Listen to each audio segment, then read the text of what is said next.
Gucci, stop at Louis V, yeah. Come on me, fly you out to Greece. Full speed, so for the Paris, yeah. Come on me, leave all of your things, yeah. You stop at Gucci, stop at Louis V, yeah. Come on me, fly you out to Greece. Full speed, so for the Paris, yeah. Speed post, baby, in Nicky Beach. Waves in my ass, smoking weed. Been through the storm.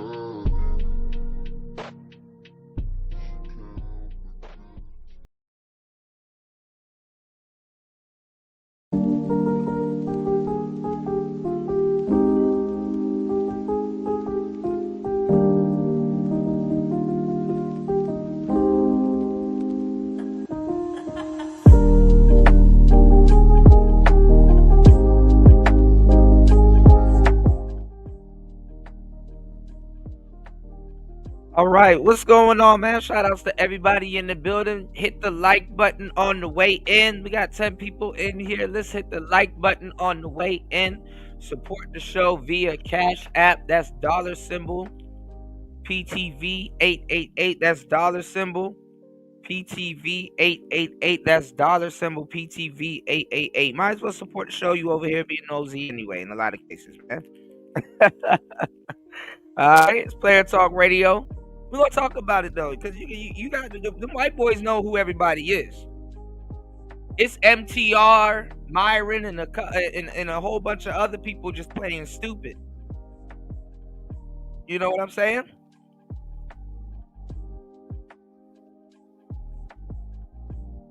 And they've been stealing from us for the longest time, you know. Shout outs to LAR Movement. You know, LAR Movement talks about it also. You know, I've been talking about it. Niggas try to kick me out of the space for talking about it. Now they complaining about it. Oh, dumbass niggas, man. I've been doing pretty well with this game. I'm ahead of the space by 2 to 3, 4 years, man. I've always been. Not that niggas care. You know, niggas don't look for the future. You know, nobody never really taught niggas that tomorrow is today.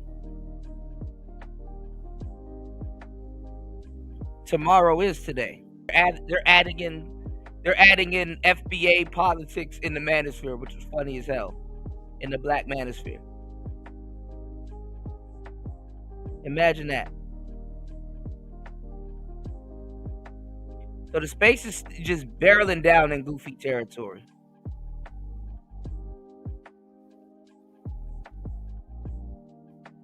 More on that later.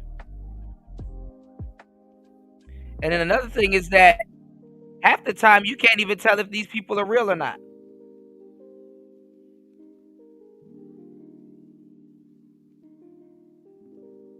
Makes no sense arguing with them.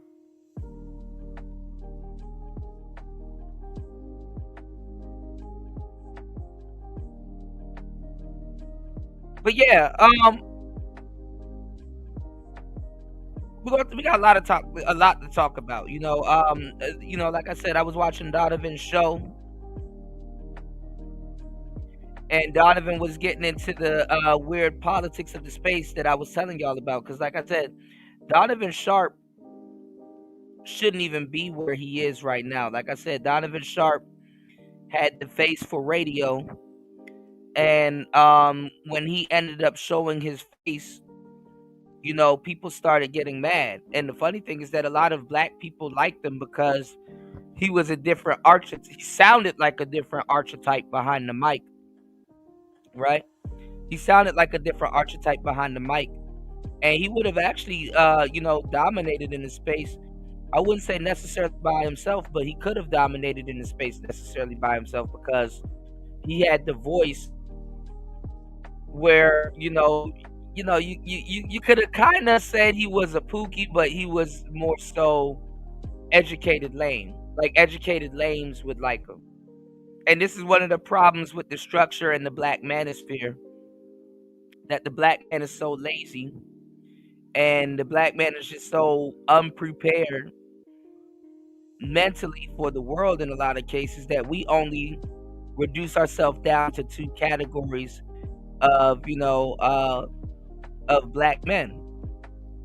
And the funny part is that the two categories that we reduce ourselves down to, actually, if y'all want to talk about some FBA and real slavery talk and all that other goofy shit that people like to try to get into, especially these days, especially when they try to bring in politics and all this other shit. We don't talk about that. Comes directly from slavery, the educated lame Pookie and Ray Ray thing. And you can say other races do it too, but not necessarily, and not like how we do it. How we reduce ourselves, just down to two archetypes. This is why you got a lot of fake nigga nerds here today in the manosphere, hiding behind the moniker of nerds. A lot of these dudes around here don't have, like, that's disrespectful to the nerds. The type of niggas we have around. These no nerds. You got niggas around here claiming nerds practicing fake ass gang politics. They don't even go outside. It's like arguing with white kids on Xbox Live.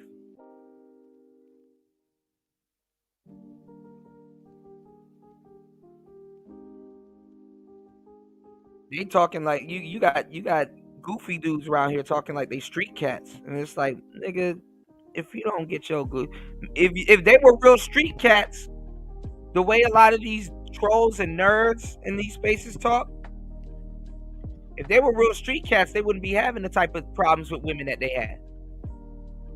Think about it.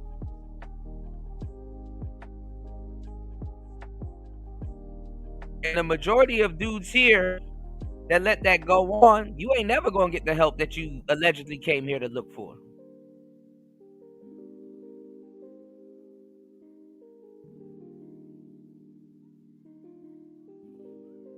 Especially talking out of turn.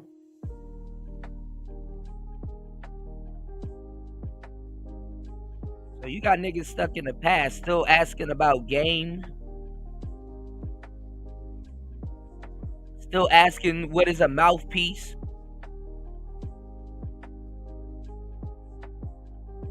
It's to the point a player got to tell you, bro, just don't even worry about it. Don't even worry about it no more, man. Then when you get on that type of shit, oh, you done gave up. You done gave up on the brothers.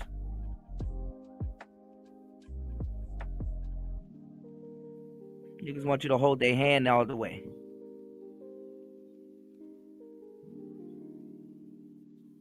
Shit crazy.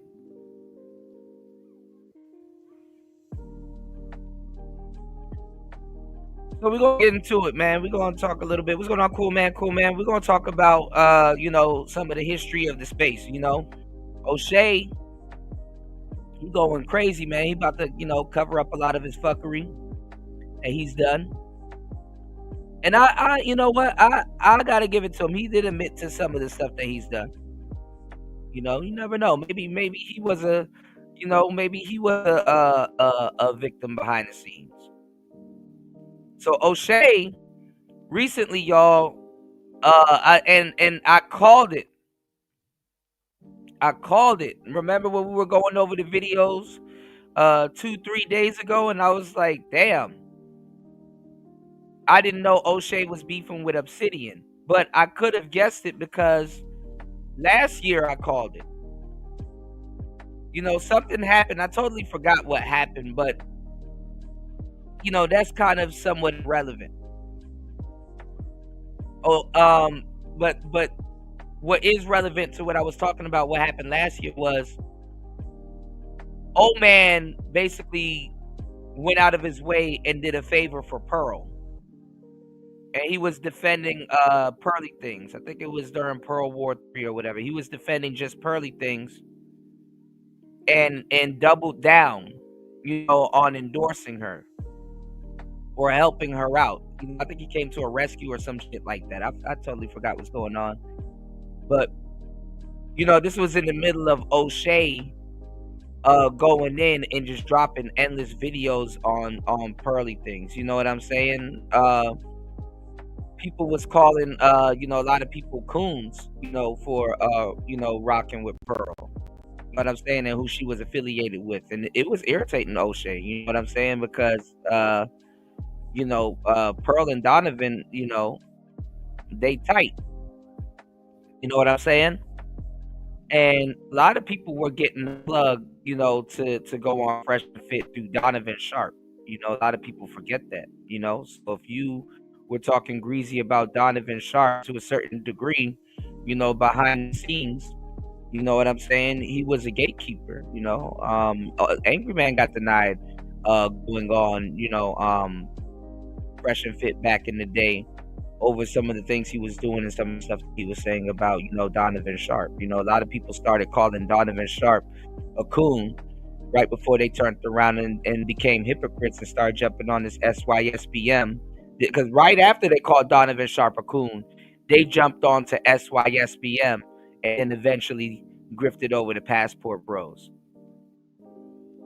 Space fake as fuck.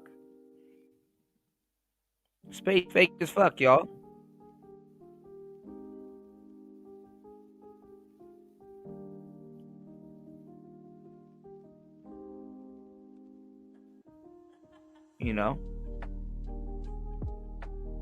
So the space is getting into a bunch of stupid shit right now. Or it's always been getting into stupid shit.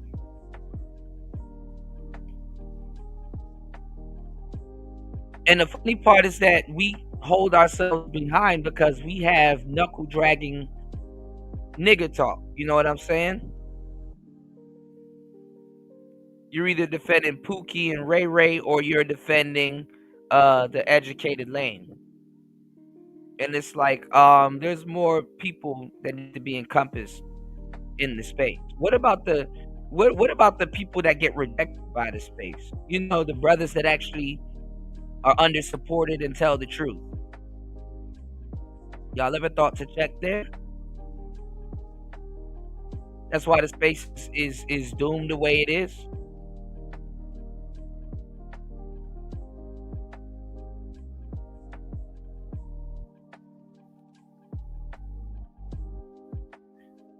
Because I know a lot of people don't like Donovan Sharp.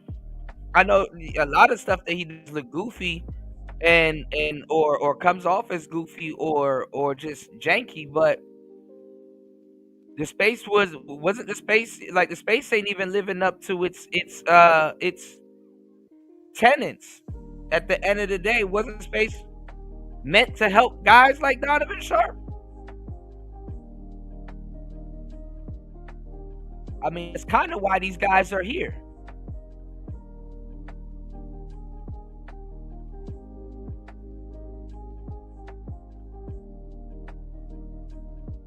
What's going on, Friendly Stoic? Yeah, the space ain't spacing. Or it is, because everybody's spaced apart. I mean, look at the quote unquote founding fathers of the space. Because a lot of people was like, at one point going in on the dating coaches, right? And I had to explain to a lot of people that a lot of these cats don't go outside, so they don't know. And they were like,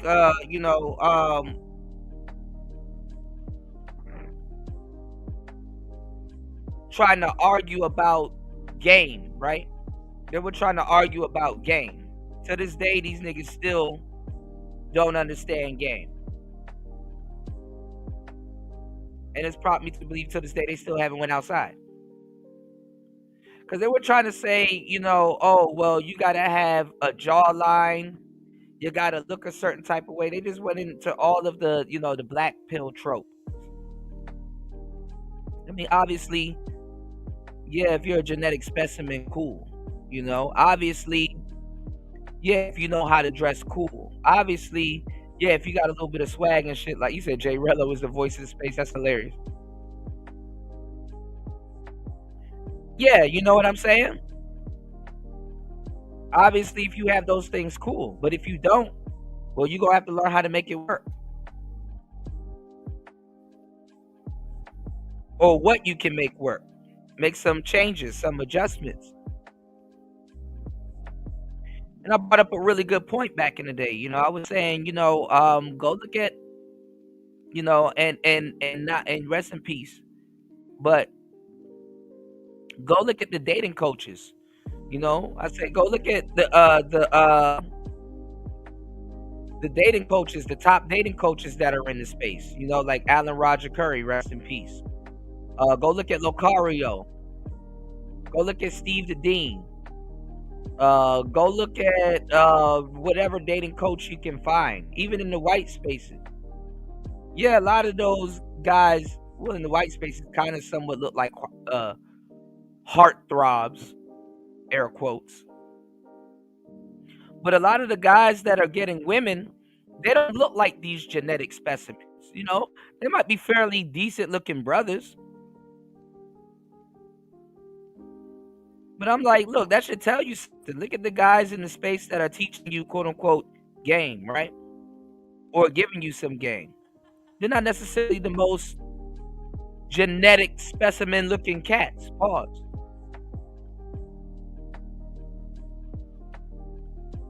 Because dudes were just throwing out every type of you know what I'm saying, objection to you know, be lazy.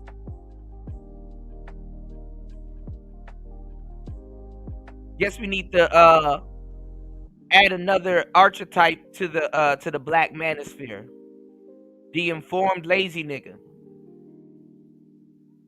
The informed lazy nigga. You know, with a fake tech degree. Shouts to Unfriendly Stoic. We were talking about that not too long ago. There's a lot of niggas around here that aren't even using their tech degree. It was back in the day when the whole Mike Gate and all that other shit was going on, man. If I would have known that this space was filled with fake lazy tech niggas, I would have, man.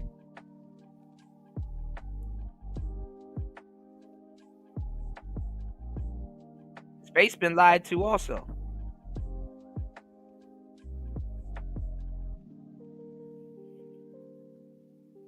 There's a lot of real cats in here too, mixed in.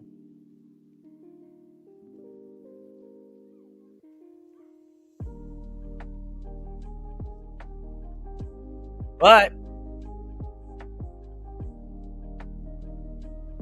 the reason why I said look at the dating coaches that's giving you game is to let you know that, listen, you're good as is. You can go out there and go get what the hell you want.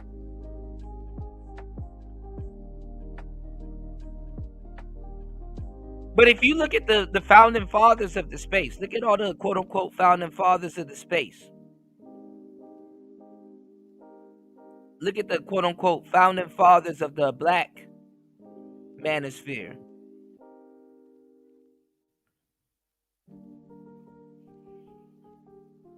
These don't, you know, for the most part, these look like regular brothers. These don't look like the top tier guys. I mean, I hate to say it, but you got to look at every single one of them and be like, okay, well, where would Oshay have problems with women? Where would Angryman have problems with women? Where would Obsidian have problems with women? And I'm sorry, if I had to lean to one or the other, I'm not gonna lie, I'm gonna lean towards a little bit more towards what Angryman talking about.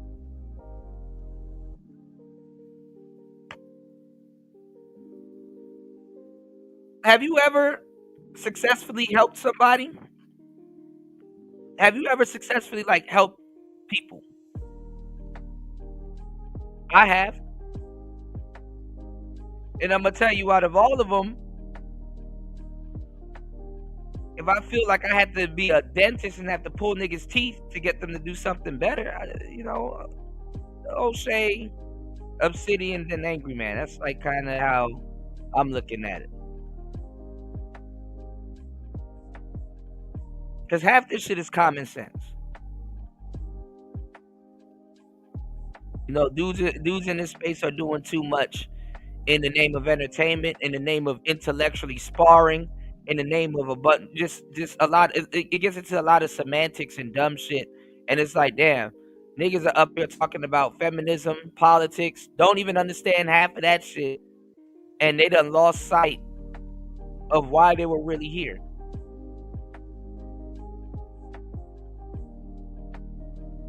You know, start arguing about stupid shit.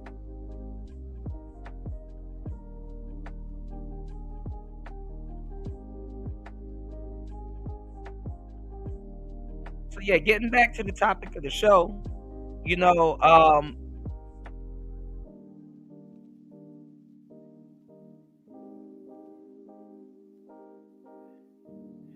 when I was going over it, I was like, damn, okay, yeah, O'Shea is dissing Obsidian.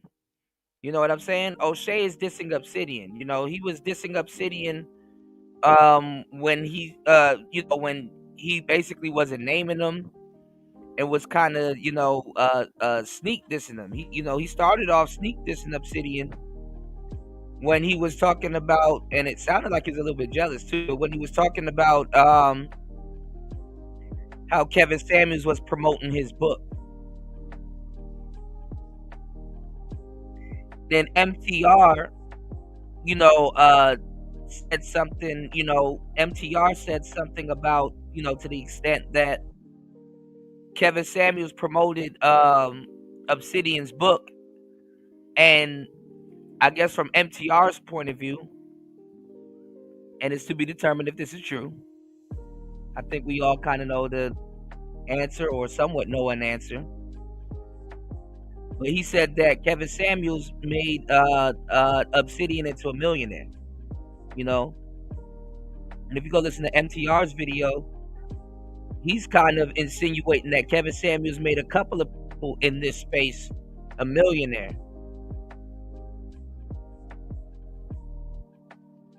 You know? They were like, he made a couple people in this space millionaires.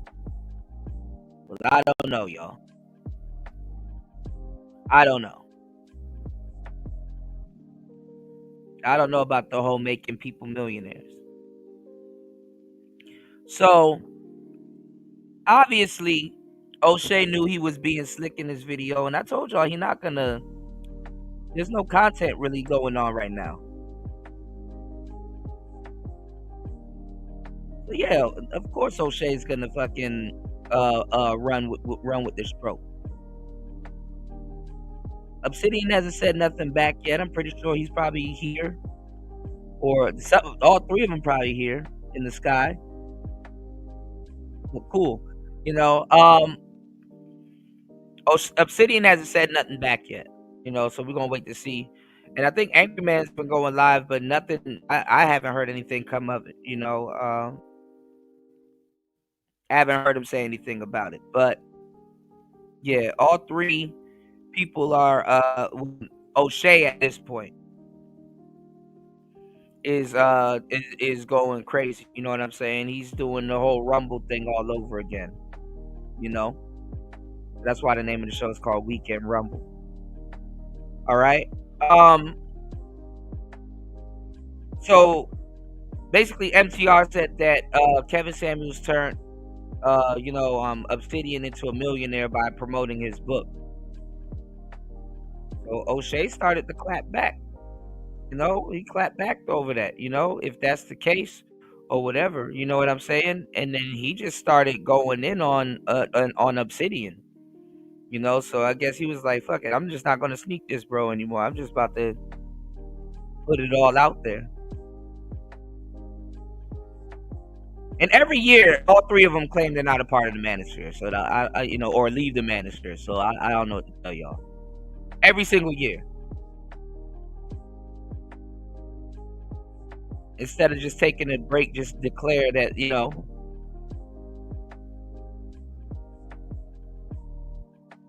All right, let's get into it. It's Player Talk Radio. I got you. I got you. So let's at least get like 2 contributors before I drop the link, y'all. I definitely want to get 2 contributors before I drop the link. And he just released a video not too long ago, so we're gonna go over that also. We're gonna get everything up to date. All right.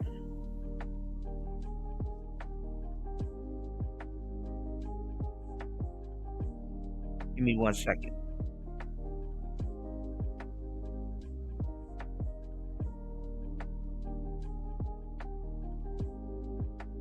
Let me put this up. Y'all hit the like button. It's the perfect time to support the show. Give me 2 seconds while I pull this up. Hold up. It's player talk.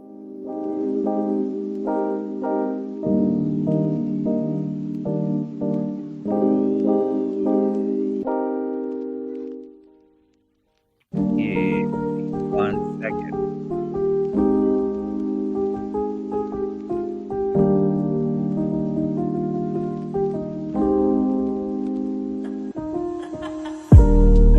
Got a lot of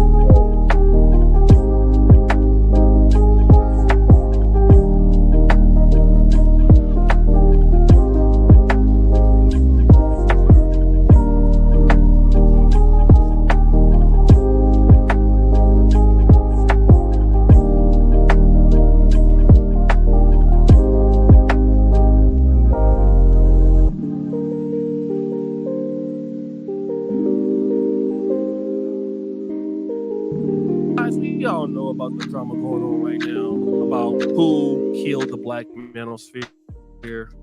We've heard Angryman's Dusty respond. We've heard MTR weigh in on it. But you know, Kevin Samuels is not here to defend himself. And as a Black Manosphere insider, a guy who was, I would call myself the de facto leader of the community for many years, I brought in the most people. I put the most guys on. I had the NegroManosphere.com. I spent the most money helping other brothers in the community. Although I'm not perfect, I want to explain something to you as to why Kevin Samuels and other creators started to distance themselves from the Black Manosphere. First of all, let me talk about the brothers in the community of subscribers.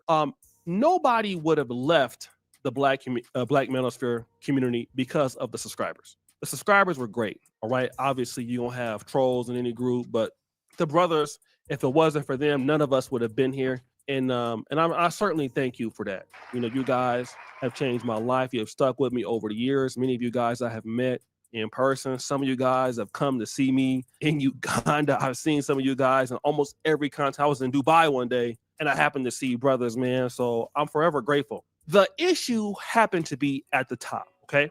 And while I was certainly having my issues too, I'm not perfect. I want to talk about a creator who I felt was the gift and the curse. And that is he got to keep saying I'm not perfect because he know he done a lot of bullshit in this space. Oshay is guilty as fuck in the manosphere, man. He's done a Obsidian Mumia Ali, also known as the Obsidian Media Network. Obsidian Media Network, in my honest opinion, now Oshay claims that he's mad at Obsidian for Obsidian for a bunch of different things. He said Obsidian owe him $1,100. He done some editing and all kinds of stuff for the old man, and the old man basically Oshay saying he scammed him. also known as the Obsidian Media Network. Obsidian Media Network, in my honest opinion, Damn, shout out to old man, was a but genius. goddamn. He's the first guy that came out with the whole idea of the everyday brother, okay? The voice of the everyday brother. And before him, there were no other Black people, no other Black men that were looking to talk to the everyday Black men, right? And he had an idea that if he could do that with Black And men. let me tell y'all something. They're leaving out a lot of details, and I get it because you got to make the video, I guess, whatever, concise or fit to your narrative or whatever. Obsidian was on Blog Talk Radio. Everybody was on Blog Talk Radio. You know, people used to ask me, "Yo, Kuda, how did these guys like take and steal and stuff from the content creators. Well, I use one of my friends who's a dating coach as an example, Roger Curry.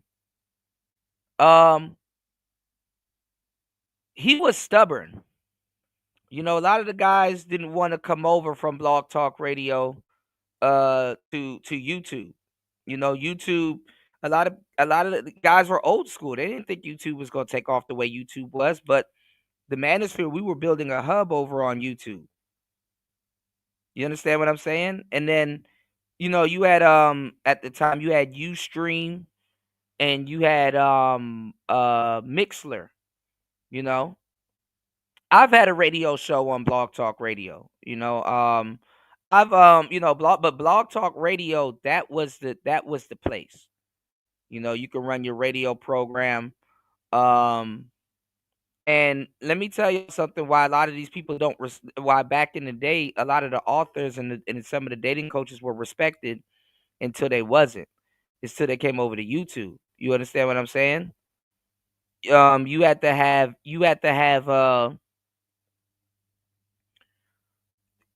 I don't know, like Blog Talk Radio did what was good for content creators to a certain degree, which was put a different type of barrier from audience to content creator in front of them. You understand what I'm saying? It made a lot of content creators, it made access to them limited. You understand? It made access to them limited. You know, both content creator and sometimes audience need that you know, that type of, I wouldn't say deterrent, but they need that type of you know, relationship there, you know, because when you have too much access to something, you tend to not think about it as much. You know, you tend to not take care of it as much. You tend to not hear their message as much, you know, when you have endless access to something. When your access is limited, you move a little bit, you move a little bit more effective. Hold on, y'all. You move a little bit more effective. You know, you take information a little bit more serious because you never know when you might hear from that person again. You know, so you know the new model kind of spreads content creators and the audience thin. It spreads them thin. You dig? What's going on, Bronze? You know, whether you're creating content or listening to it. That's why the manosphere was more effective back in the day, because you would have to listen to a pre-record, and then if you wanted a request taken or something like that, or if you had a question or something that you wanted answered, the content creator could do a pre-record on your question, and not just, you know, sit up there and get interrupted, you know, when they're trying to, you know, teach something, but you understand what I'm saying? Everybody else around can actually learn, and you know, everybody around can actually learn, and basically, you know, soak up the game. You know, what if you asked a good question or not, or if the content creator saw your question. You know, so it was a lot different because you get to the content creator could come to a full stop before he's interrupted by something, you know. So pre-records was the best way for a lot of people to take in the information, you know. Yeah, a lot of those Blog Talk Radio shows were live, but it wasn't live the way that YouTube was, or how we was utilizing YouTube, which would then become, you know, how other people started using YouTube. And Alan Roger Curry, he was getting plagiarized on YouTube long before he came to YouTube. Like I said, he was stubborn. You know, him and a lot of content creators were stubborn. What's going on, Bronze Flat Power God? But Oh man, my bad, y'all. Hold on, let me see. I'm doing like 5 things at once. Oh man,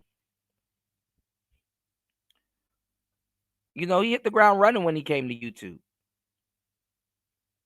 He jumps from platform to platform to platform. So, you know, he gonna be all right at Rumble. Hopefully, they said he could come back. I think one of his channels is activated, but I don't know. I don't know. Shorty did a number on his channel or with him and YouTube, right? So Oshay and O Man fell out over Pearl and some behind the scenes stuff, obviously. And Oshay is going in on him. Oshay threw the space under the bus behind Pearl. So that's another thing with the quote unquote godfathers and stuff of the space. You can't really follow them because you'll get abandoned at some point. Because they abandon their own talking points sometimes. Or just straight up leave. And I understand a lot of their stories. Like I get why some of them do grift. I get it. But they like to pop back. They like to they like to pop back in when it's convenient. Evo Sosa says, DJ Kuda, help me remember, bro. Why did Obsidian leave YouTube again? He got into it with the For Harriet chick. I forgot her name. He got into it with the egghead chick over at For Harriet. What's her name? I forgot her name. And this was around, I think, the holidays. He got into it with her. And she got him up out of here. He started bringing her husband into it. Started sharing pictures, and she was bringing his lady into it and sharing pictures also. She was just as guilty as him, even though I would say he kind of started some of it or most of it. And he learned just like how every kid learned. Whether they got into a dispute with a woman, whether they got sisters or a sister, whether they got in trouble at school or at the gym. Like, you learn in your adolescent years as a young boy that a man ain't gonna get treated the same way that a woman is. A woman can do the same exact. Listen, there was this woman that maliciously killed her husband. Only got like 20 years in prison. Like, what? She can still come out, maybe even pop out a kid or do whatever. A man does that crime, he's done.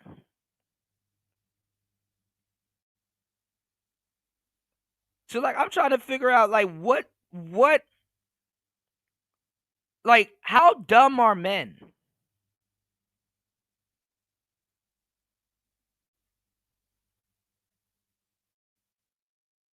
Like, in these spaces, yeah, we can intellectualize stuff and come off as smarter than the women or quote unquote. But again, you can't fuck you can't fight who you trying to fuck. So dudes are off their rocker talking about some gender war in the first place. And women do have power, but not the type of power that men think they have. Niggas are trying to take back power in their household. Niggas try to say, hey, you wash the dishes. Like, nigga, you think that's power? Trying to coerce a woman that don't respect you into doing domestic shit? That ensures her survival also?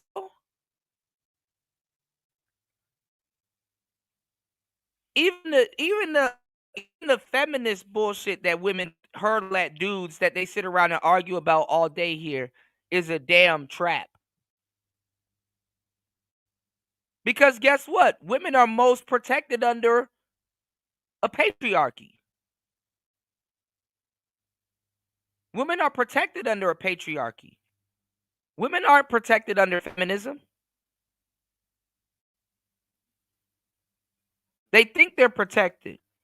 You want to know when women realize they're not protected by feminism as much? When they got to fight another woman in court that believes that she can weaponize the court against her just as much as she can weaponize it against men.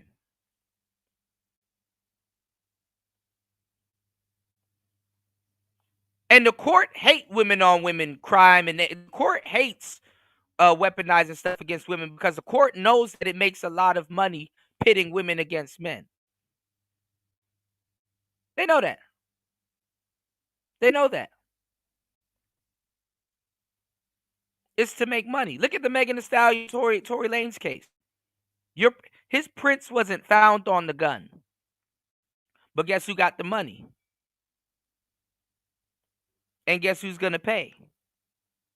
Tory Lanez. You don't think the courts know that that's guaranteed money? You don't think the courts know the damn lawyers that are in that courtroom? They know those lawyers, stupid. That's why I tell you that a good lawyer knows the law, but a great lawyer knows the judge.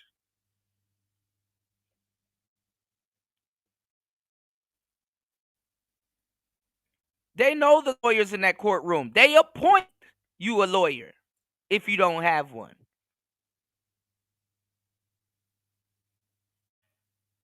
So they know that if certain artists get sent to court, the record label's going to pay for it. That's guaranteed money. Or they got to come, they got to drain them pockets. They don't really like when women, and women know this too. That's why they don't take them down there. They don't really like when women are taking broke dudes to the fucking court. The government and the women know it's a damn waste of time. Like, why are you bringing them here? You don't have nothing.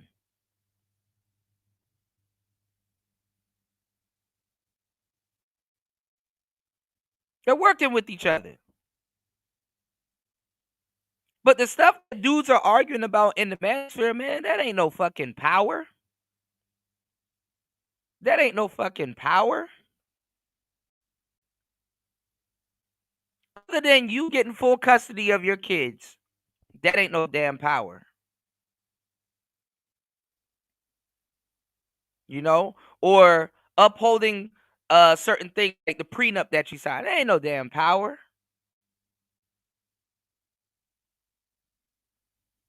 Showing women that they're delusional, that ain't no damn power. What's the point of showing somebody something when you know or you haven't even thought of a course of action that they would have to take? I want dudes in this space to tell me, okay, after you show women their wrongs, what are they supposed to do? Because if you don't even have a course of action to tell me in theory what women are supposed to do, after you done shared the 50,000th link and SB'd and told them, hey, you're delusional, this is what you do, what are they supposed to do? I want a nigga to tell me. Course of action.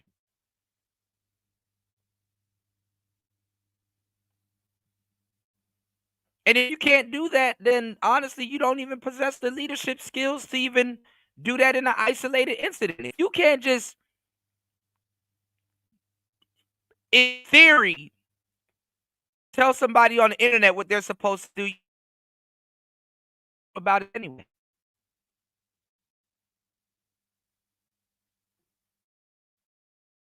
We'll get somebody to do it.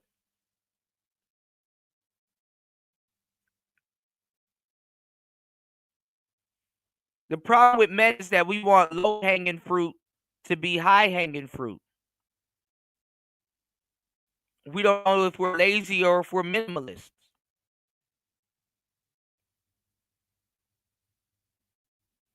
We have a problem with our vision.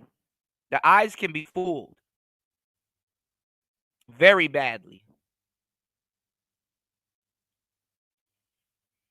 And black men, just like any other man, I ain't gonna lie, we mismanage our libidos just like the women that we claim to not like. We mismanage our libido, if you get my drift. Niggas are just a horn dog for no reason. Look at the type of shit niggas would just sit down and watch on the internet. What's going on, JR?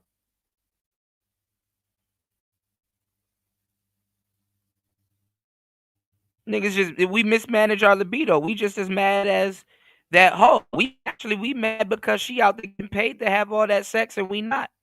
We the ones. Women have duped men since the beginning of time to get paid to get pleasured. And then they got this fucking fake thing. You know what I hate to see? I hate to say, and you're seeing it a lot these days. I hate to see like these goofy ass women get on the internet talking about some. He wasn't adding up. He wasn't man enough for me. He couldn't please me. Whatever. That's some bullshit. I never came when I was with him. That's some bullshit. That's some bullshit. Like I said, I don't know that. I mean, I know a lot about them, but one thing I know for sure is that they want more. They want more. I refuse to believe that these women are unsatisfied sexually like that. You got all these damn. Look how much toys women have. The bitches have a toy box of vibrating apparatuses to do whatever. Please, you done coochie with that rose. It's dead. You need to EKG your coochie. You need to electric shock that motherfucker. Get some damn feeling back into it. You done numbed yourself up. You done did some debaucherous shit with that shower head. That's why you feel shit.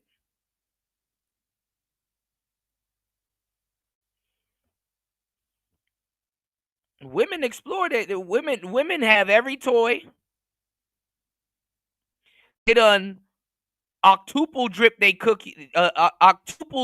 cookie in the milk. Women be having toys. They be playing niggas. They be dealing with other women. Then they deal with women that look like men.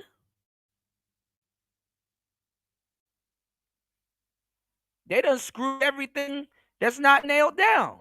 So how? What's going on, Chaos? How? Y'all hit the like button. Support the show. If I'm giving y'all some real information, think about it. I'm giving y'all some real chewing gum. Some real mental chewing gum. All right? There's some real mental chewing gum. Think about it. They done quadruple dip they cookie. How are you not satisfied? How does that even work? Nothing will satisfy you. Funny part is that you learn as a player or as a guy when you get older, don't even worry about satisfying them. To a certain degree, some of them, if they will even look down on you if you give up what you doing and you use their definition of satisfactory as your definition. You know, obviously men to see women pleased, you know, or you got men out here that like to please their partners. I get that. You know, you get pleasure out of pleasing others, you know, because like I said, as men, we want to be necessary. To a certain degree, we want to be needed, you know? So we're just going to aim to please. Cool. You know, cool. Just know what it comes with. You're not going to show women the error of their ways. And even if you do, you don't win shit. You don't win shit. You're a dog essentially chasing his tail. You might not catch it. And if you do, you gonna be in pain.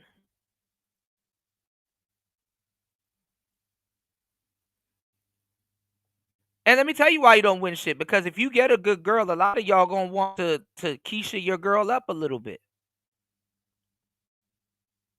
You got to get a good girl and a girl that's not a one-trick pony. Because if you get a good girl and you feel like you got to do everything for her or you got to lead everything, and come on, man. So you do got to go after a woman that also got a mind of her own, and y'all complement each other. You shouldn't really feel like you got to do a lot of changing. You can do a little little tweaks here and there. Nothing wrong with that. You know, y'all supposed to somewhat upgrade each other.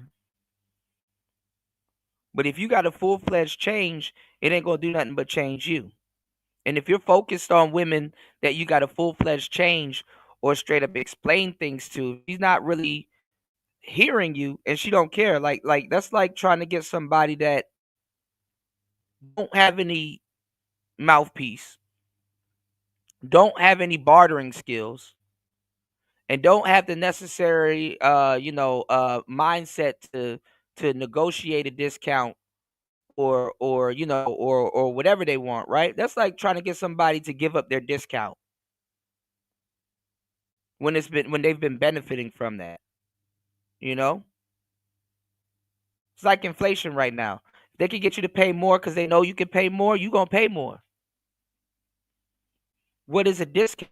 It's kind of like underinflation to a certain degree, if it's given. But if that's how it's been since you've been born, you're going to feel entitled for it to be a certain type of way. Now, what am I talking about? Women as a gender. I'm going to get you up to speed. Support the show. Hit the Cash App. Hit the PayPal, y'all. Women as a gender may not know as much as guys think they do. Actually, they know more, to tell you the truth. Women as a gender know for a fact, and they're in their mind, they're entitled to it, about what a man is supposed to do. They don't care about what they need to do. They just got to exist. You know?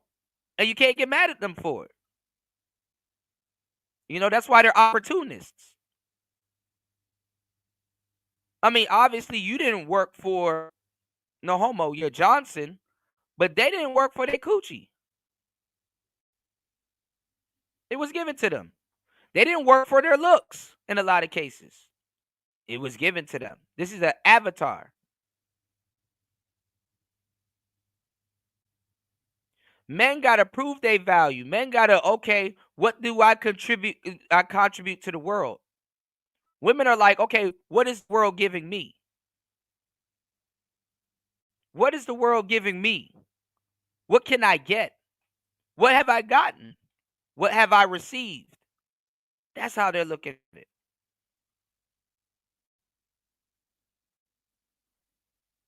And they know this. Now, some women have to work harder than others. Life be life, and some women have to work harder than others. Some women are going to be more practical than others. Some women are going to be more down to earth than others.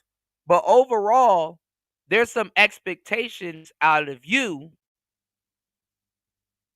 and not necessarily for them.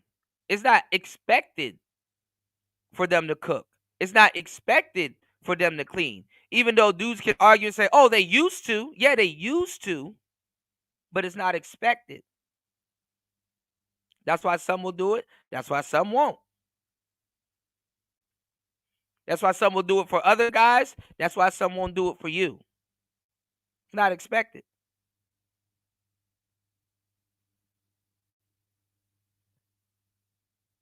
And a lot of guys don't expect it.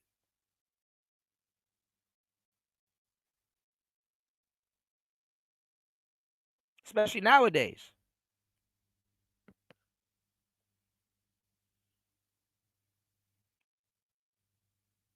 So you don't know, a lot of guys don't know how to obtain what they claim that they want.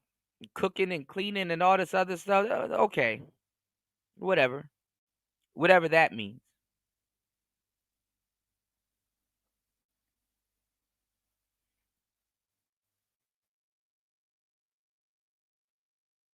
How is the poll biased?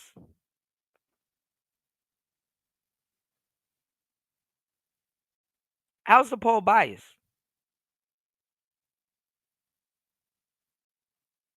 Y'all lucky I couldn't put Myron on the poll. I was going to put Myron on the poll. All right, we got a poll going on. Who did the most damage to the black manosphere? 19% says Oshay. 22% says Obsidian. 6% says Angryman. And 53% says all of them. How's that bias? Let's get back into it. Let's go.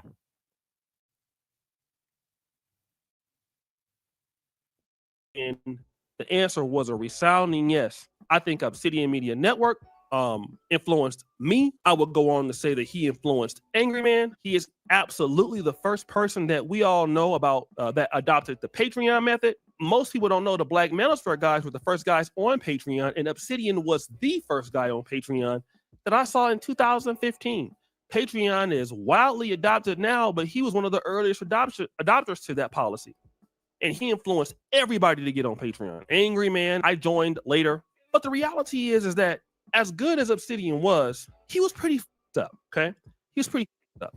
And I was going to take this to my grave, but, you know, I just want to put this out there that Obsidian was not that cool. This is not to say that he wasn't a nice person all the time or he didn't have things going on. Obsidian was sort of like a scammer, in my honest opinion, a little bit. All right. There was a time, if you guys remember, Obsidian called. And that's crazy how he using this footage. I don't think Obsidian can stand up straight. Like, the posture is killing me. That's crazy how he's using this footage. I'm not gonna lie. The brothers in this video looks a little bit. They look bored. An electricity bill. Now, it was $1,500 past due. This is the same guy who will be streaming, getting super chats and all of this. And then literally for a guy who got himself into debt. Now, I understand that Obsidian at the time, he was disabled. He had hurt himself and stuff. That's how he got into this business. And let me tell y'all something, too. Why a lot of people got mad at me when I was promoting production and stuff like that. And I figured this out then, too. I kind of pulled their card on what they're willing to do and what they're not willing to do with their channels. You know, I kind of pulled their card with what they're willing to spend money on and what they're not willing to spend money on. And that's where Oshay is going with this rhetoric conversation. He's like, okay, he was making all this money, whoop-de-whoop.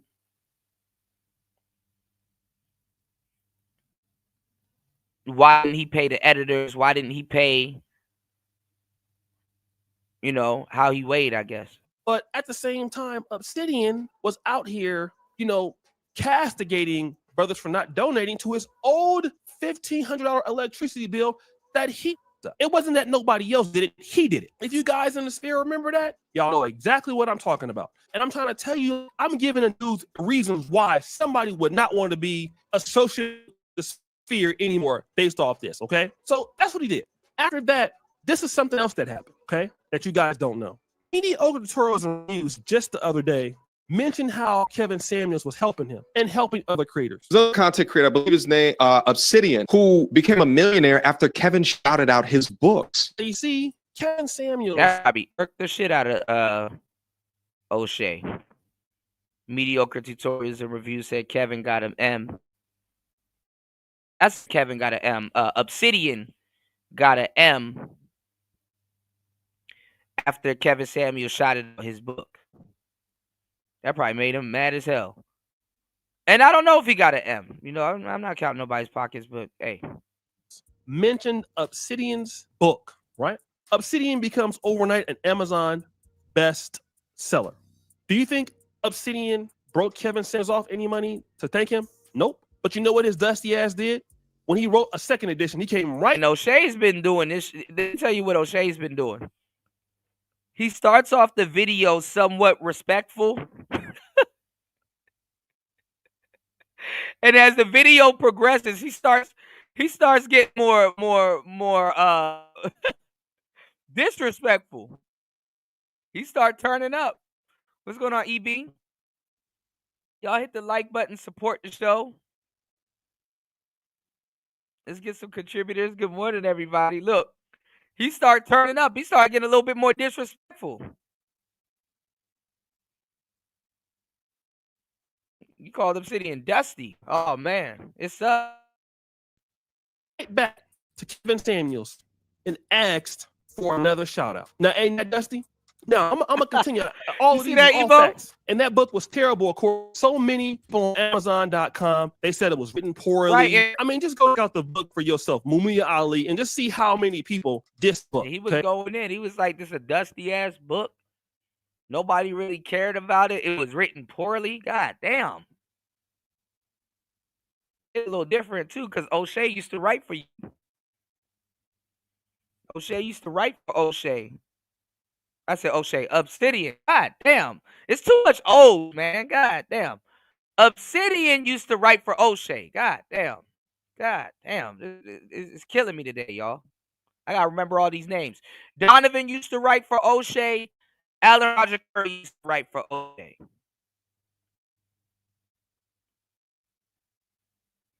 You know?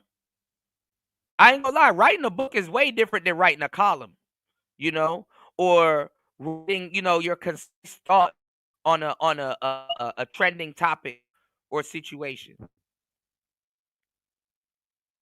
And shit at the time too,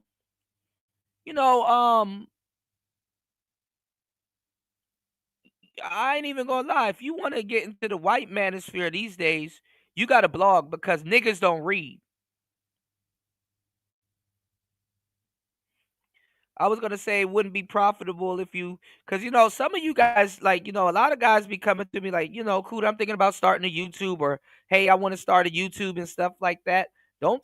Listen, I make this shit look easy. It's really not. This shit is very draining. It consumes a lot of your time, and it consumes a lot of your energy. And then if you want to be in this space, that's a whole nother ball game. We're not regular YouTubers. We don't get to relax and have fun all the time and be these happy bumblebees and shit on here producing content and stuff like that. If niggas did read, or if niggas did read, mind you, you know what I'm saying? Because I'm using past tense because I've been saying this shit for years. It would have been easier for me to tell you to become a blogger first, write a blog, because people are still getting paid from blogging. And that's how you would reach, the greater manosphere, and that's how you would reach the suburban people, because they read. You know what I'm saying? They read. Niggas in the black manosphere like that don't read. There's some real brothers that run around here that do. But if you do, you are unaware. You are well aware that everybody around you does not. They don't do that. They don't do that. They don't even have a damn imagination. YouTube tells them how to think, and then when you get into a conversation with them, and they thinking that they're springboarding some game up off of you or back and forth with you, it's like, yeah, you're talking more like a YouTube video. You're not talking about from experience what you've read. It is amazing to share an idea that you've read, or your idea versus what you interpreted what you read, A lot of people's interpretation skills isn't there because YouTube interprets it for them. You know what I'm saying? It's if you don't know how to use your emotions, or or your thinking, which influences your emotions, it's easy to go to YouTube and be told how to think about certain things. Most people do it with politics. They don't really know what's going on, but Elon said, Doge. You got people that don't even trade crypto talking about Doge. YouTube taught them how to think. And I can't even lie, as a person on YouTube, I'm guilty of it. I'm guilty not even talking or telling y'all how to think. I try to instead of giving a opinion, I try to give you guys a perspective. You know, I would like to think that you guys are thinking how you think, right? Versus hearing how I think about something, and we can kind of put two and two together and build or inform somebody of another philosophy or train of thought. And it's just an intellectual conversation. That's kind of how I'm looking at it, you know? And that happens with a lot of the real ones here in this space, you know? And if I do influence to a certain degree your thoughts or how you think of something, well, you getting quality. Well, you getting quality. Because I know how to cross reference. I do my research. You know, I'm not just somebody that's just blabbing. If you actually really listen, sometimes I take a minute to get to it. Honestly, I'm not just talking to you. There's other people here. Be mindful. I got to throw out different schools of thought to reel everybody in. It's called multi-threading. Okay. A lot of people are using YouTube as a cheap source of dopamine. That's why it's video after video after video after video after video. You spread yourself thin. And that's what I was talking about earlier when I mentioned Alan Roger Curry and a lot of people that did not want to come over to YouTube. Because you got to be more consistent. But guess what happens when you're consistent? You're always there to a certain degree. And guess what happens when you're always there? People start to disrespect your time. People start to disrespect your thoughts. You lose that mysterious value that we talk about. You know, you ever listen to a dating coach or somebody here in the manosphere and they're like, and have you ever heard the term like, you know, you got to somewhat be mysterious to women? Nah, that's not just the women, that's the people. Because no matter what you do, somebody's gonna form an opinion of you, and you're gonna play a character in somebody's life, even if you're not playing a character. You learned this in radio. That's why I call it a shtick. You're gonna be a character to somebody. Actually, you're gonna be a character to most people. Most people that will listen to you and think that they know you or have you figured out actually really don't. They don't. And listen, if you're not a character in someone's life or where they fit in or how they think of certain things, you're not as consistent as you think you are. If you haven't ran across that yet. You know? Not gonna lie, DJ Kuda's a character to people. Good, bad, right, or wrong.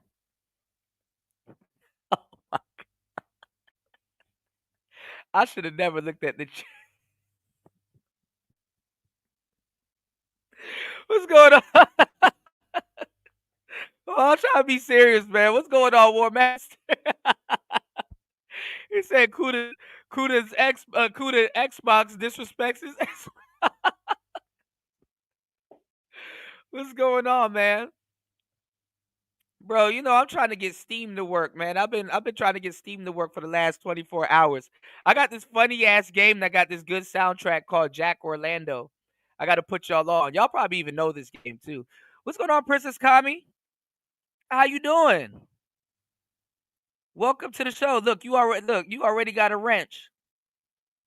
You already got a wrench. And shout outs to Princess Kami. And shout outs to Aunt T.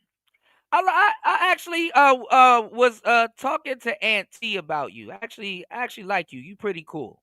You know, you should come around more often. I know you probably heard a lot of crazy shit about me. It's cool. It's cool. We gonna chop it up. You know, I like that you're artistic and you do your own thing and you take pride in, you know, in creating.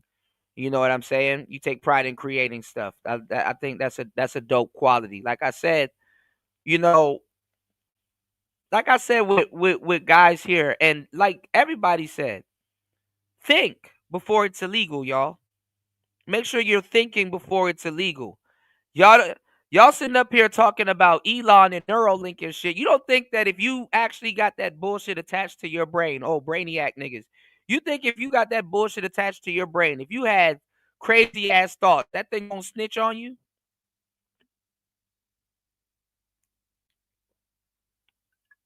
Hopefully y'all have a full functioning brain and y'all can think. So that's all I'm saying. Think. But honestly, let's get back into it. I digress. These are side notes, all right? Oshay up here disrespected this man's book. You know, and actually, I got the book of Obsidian. I don't got the physical book. I got the I bought the PDF. I just didn't get a chance to go over it because it's a brick. You know, I'm pretty sure there's a lot of information in the book, but it's a brick. It is a brick. You know, but like I said, I would tell I wish I could tell guys that wanted to start their YouTube to blog first. Because I would tell them blog first, get in the spirit of creating content, and then take some of their legendary blogs, which is their intellectual property, which is their work, and then turn it into content. Literally, you could go live and literally just turn your blog into a script, but add certain things into it. You know what I'm saying? Like, you know, like the show. You know, subscribe here. You know, make sure you check out my other videos, right? Because blogging, and this was, and like I said, back in the day, this is what we used to do in the manosphere. You know, uh, we would break down the article because at the time, like I said, when the women were here in the space, the sophisticated women, we wasn't arguing with regular women. We was arguing with sophisticated women back in the day. And Ebo Sosa, he was here. He would know. We used to break down the articles. We would read. Yes. I'm going to tell you the truth. You want to know why y'all don't know that much about some of these content creators y'all follow? A lot of them niggas are illiterate.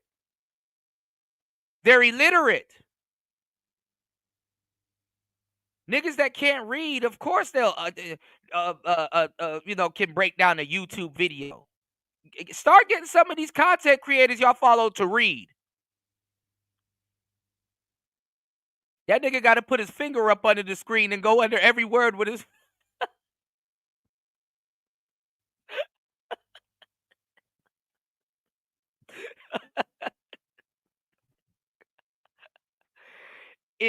Interpret.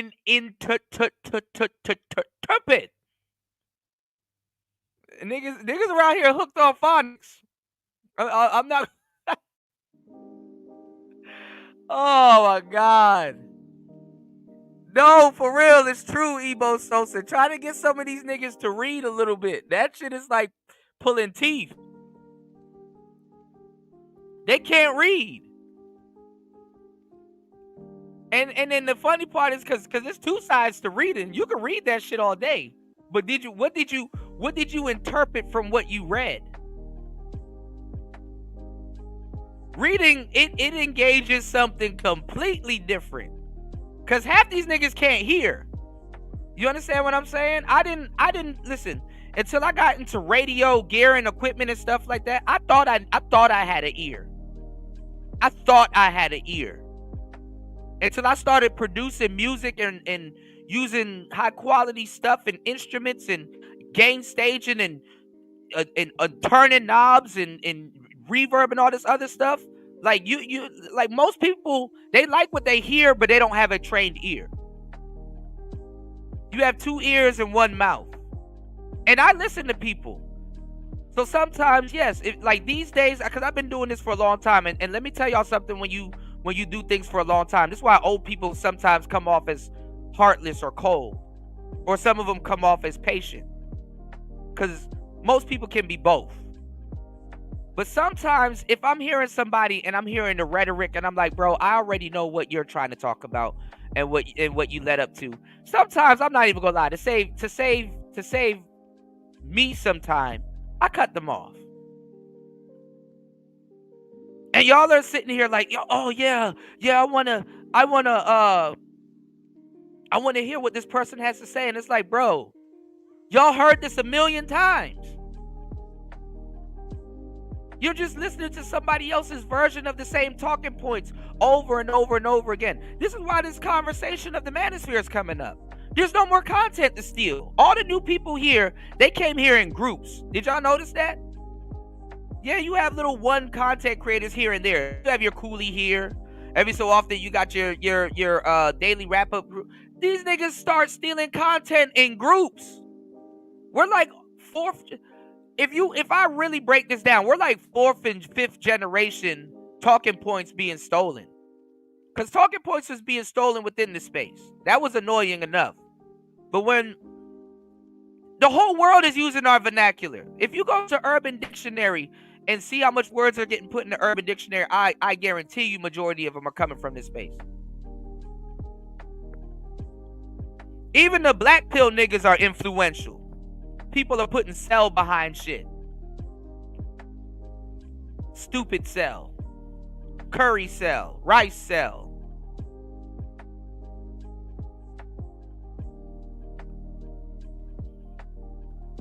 And don't get me started on the black pill sector. Because them niggas get mad when you do get a girlfriend. So it sounds like you made a choice to be an incel. So you're not an incel. You're voluntarily celibate. Stupid.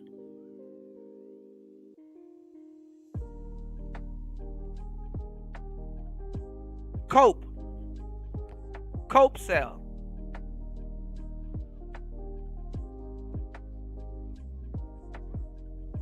You said crazy-ish people say about Kuda. Kuda is a gamer. Kuda has an Xbox account. I do. I probably don't have one anymore though, because I forgot my password. I don't know how people expect us to keep up with all these damn passwords. What's going on, Soul? So, see if you can get the maker from the Matrix back on your show, man. Shout outs to that sister. She got the rights to the Matrix back. And I think the Matrix 5 is coming out. And I heard that shit's, or 4 is coming out or some shit. And I heard that shit's gonna suck. Because they're throwing in a new character. Anyway. Shout outs to Cypher. Cypher was right. And I'm not gonna lie, black women were right about black men. I got a whole show I'm gonna do on that, and I gotta articulate the show good. I'm brainstorming. You know what I'm saying? What's going on, Ty City? You said AMS had the realest breakdown so far. Yeah, it ran its course. I agree with that, Ty City. The Black Manosphere has ran its course. It's too late. Like, people are like be coming up to me and still asking me about gear and microphones, and I'm like, bro, it's too late. Like you don't even have, you know, I mean, unless you want some, you know, fire information, you can go do the research on your own. It's too late. But I'm the man that brought studio culture to the manosphere. You know? Because I know what we were doing. I know what we were talking about. I know what types of mics we were reviewing. I know what gear was out at the time.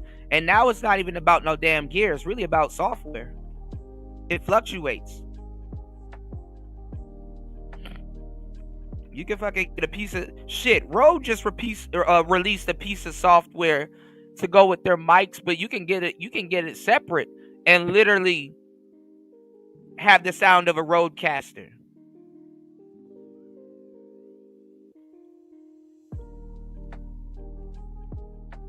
But a lot of y'all don't understand. I still got to tell people to go buy quality gear.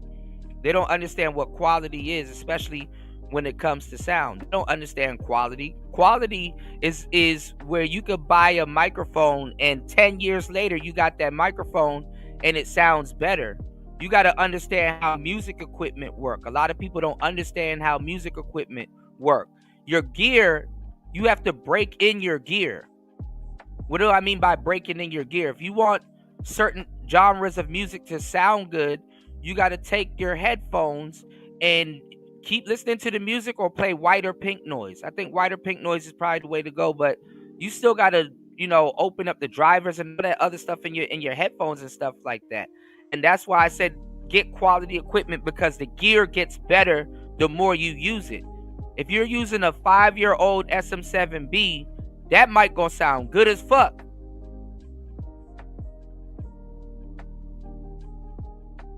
Because you burnt in the gear. It knows what you're trying to do. It's the fucking thing studied the sounds you're sending into it, so it studied your voice. You're gonna sound good. And hopefully by then you got your 10,000 hours in. So you're gonna be the voice of something. If you stand on something. So like I said, when these new cats came in with all this gear, hey, look, now you got a group of people. And I talked about it in great detail. If you go look back in the day, Oprah is doing, niggas are doing, that's some cool shit. You know how prestigious broadcasting was on TV? All of these niggas can sit around with a couch and a chair and maybe some bitches or whatever, and now every nigga can become Oprah right now. All of our talking points get stolen. Niggas got Oshay Duke Jackson here. What do people in the real world have that's not paying attention to the space? They got Club Shay Shay. Direct knockoff. Oshay Duke Jackson, Club Shay Shay. Cam Newton using our shit. All of these people are using our shit. All of them.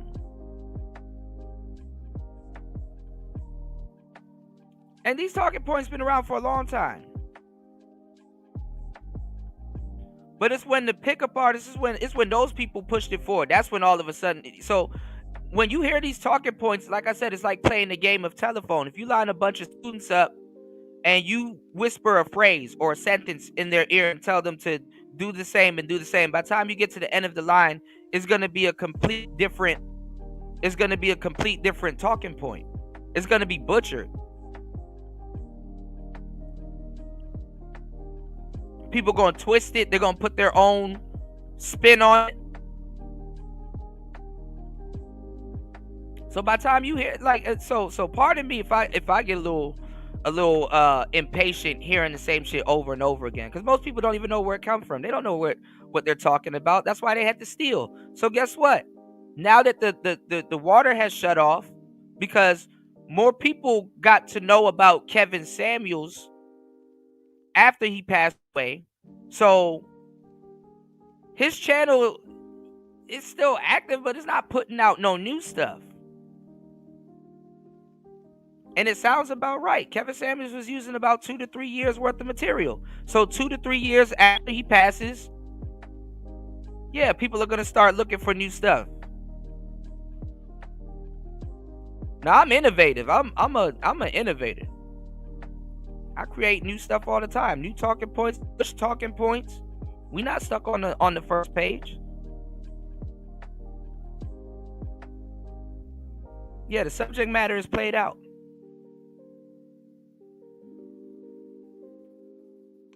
And honestly, I'm not even gonna lie. The forefathers in the manosphere, Angryman, Oshay, and Obsidian, they were kind of regurgitating the talking points also.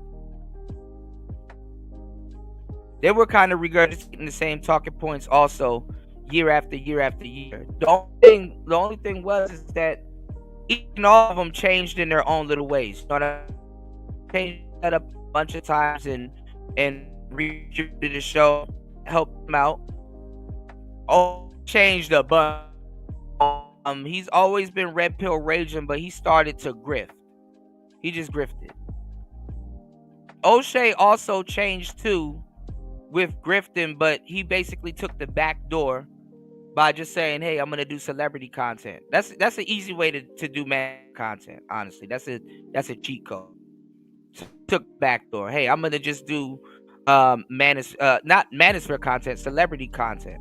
Because you could do celebrity. I do celebrity content, but I put a learning element behind it. That's how the original manosphere did or covered celebrity content.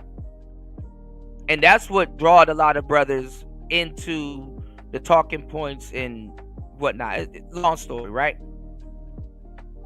So Oshay took the back door, and oh man, I don't know. He has this thing about the dating industry.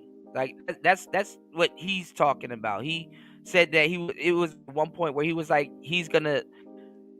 It was at one point they were arguing with dating coaches. They were arguing with dating coaches, and he said, I forgot who was talking to. I think he was talking to Alan Curry, because Roger Curry got to it also. And he said that, being a dating coach is easy and whatnot, and that, okay, he's going to become a dating coach. And that's when he started getting into, okay, I'm going to write a book. Okay, I'm going to, go stalk Ace Metaphor and Derek Jackson and like all of the guys that are quote unquote simps, because that's who he was using for his thesis statements and stuff like that. So they all went in their own generation. They all went in their own directions. Every single one of them went in their own direction. So I don't know. This is the second time this happened. It seems like quote unquote Obsidian is not winning, and then it seems like Oshay was growing, but now he's stagnant. You understand what I'm saying? And the beefing is fucking up his celebrity junk also, because he has one of the most confusing. He has character on his channel, but he has one of the most confusing channels ever. The channel doesn't know if it wants to be pro-black, manosphere, passport, FBA. It don't know what the hell. It's the celebrity junk. It goes in every single direction, but he just makes fun of people. That's really what it is. So it doesn't really have a manosphere element to it. If manosphere cats watch it, it's because some of the topics are interesting, but and then it's Oshay. But honestly, like a lot of manosphere dudes, they ain't really into the celebrity junk like that.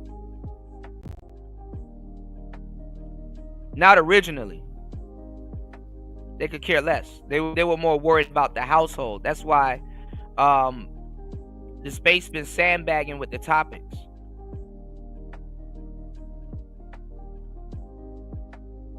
Because Manosphere Topics is about movement, getting something done, doing something. You know what I'm saying?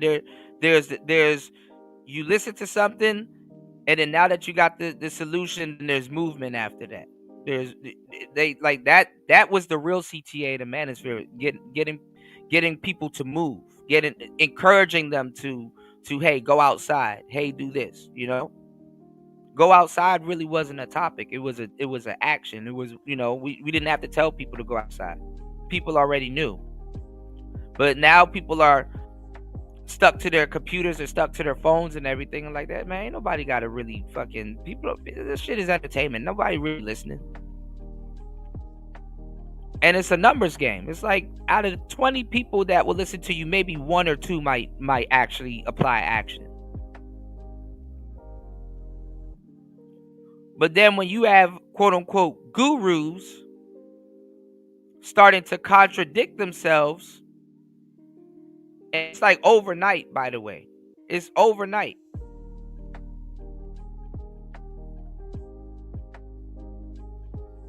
Okay, what happened to you being true to yourself? What happened to all of that? What happened to, and these are adults. It's not like these are teenagers that, okay, give them a chance to grow. Obviously adults, you gotta give them a chance to grow also too, but damn.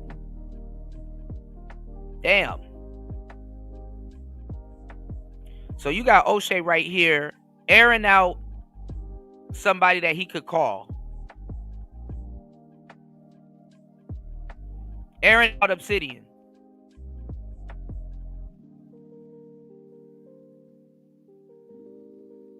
Then you got them. Obviously, if the man made it, he made it. Then you got them mad at. Angryman, because now he's gotten into a sub club. If y'all get my drift, I know for a fact. I can tell you 100%. Rolo, Donovan, Myron. And just a lot of those cats, maybe even Aaron Clary, which is hilarious, said, okay, yeah, let's let the angry man in, Because the white manosphere really ain't doing nothing. As y'all notice, the 21 convention, whenever y'all know I used to cover them too. You know? Because I wanted to show the brothers diversity. Y'all hit the like button and support the show, y'all. I wanted to show the brothers diversity. It's like, okay, well, listen, you're in the manosphere, right?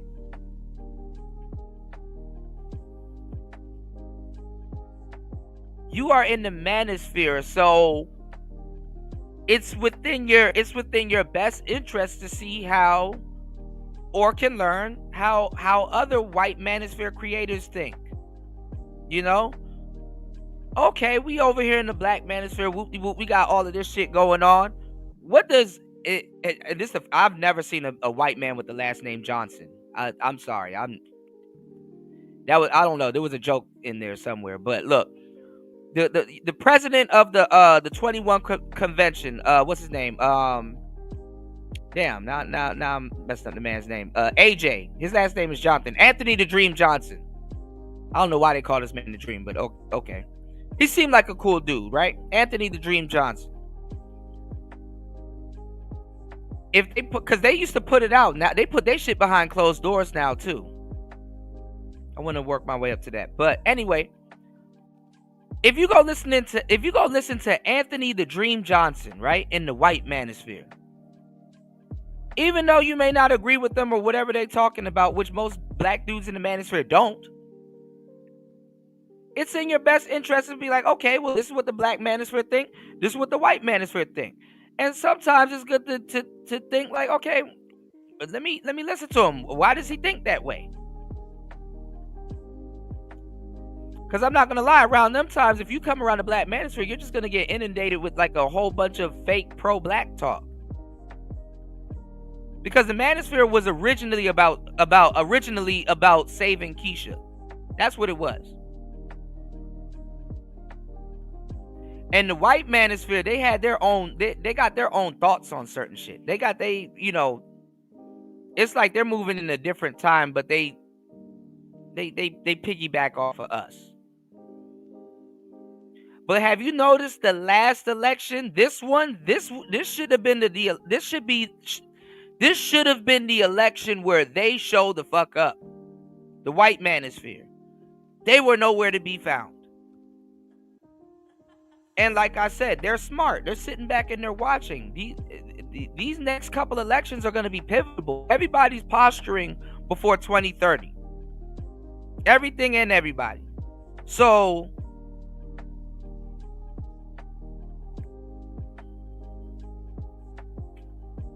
I don't know what to tell you. I'm pretty sure they had a meeting, but they put that shit behind closed doors.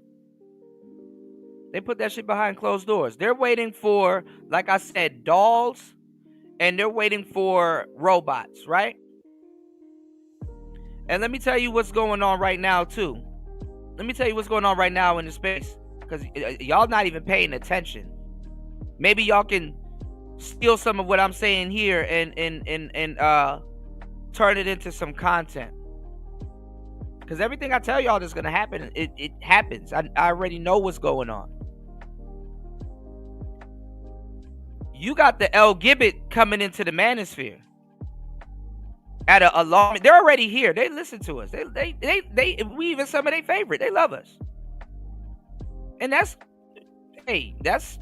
on y'all. That's on y'all. But they're not here for the reason why a lot of people think they're here. They're here because they know a lot of the guys here are what's the word I'm looking for? They know the guys here are compromised sexually.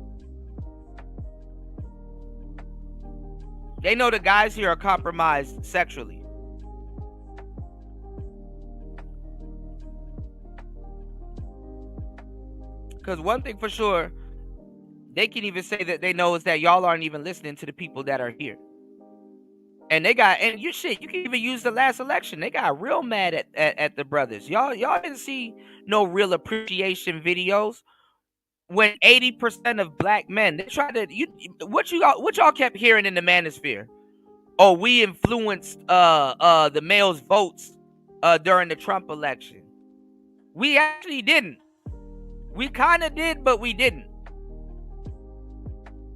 As a matter of fact, it was an impressive number, but we actually still lost. If you really think about it, we lost. 80% of black men voted for Kamala. 80.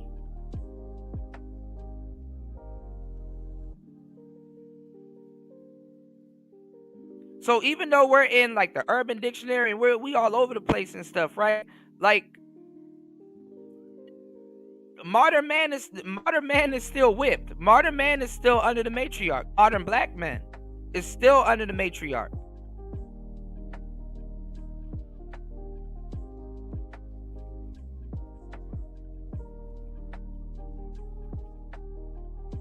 Like it's to the point where it's goofy at this point. It's like, damn, we lost, bro. Like 80% of niggas still are getting duped. And then respectfully, you know what I'm saying? You know, everybody's political views are respected here. But a lot of shit, you got a lot of daughter dads. You got a lot of daughter dads that just for the sake of having a woman in office, they were like, look, I want my daughter to see. So it's like, hey, man, all right, I respect that, I guess. But y'all missed out on a lot of game this past election, you know, with the white manosphere they talking about. Because we're talking about trivial shit. And let me tell y'all something which is actually hilarious.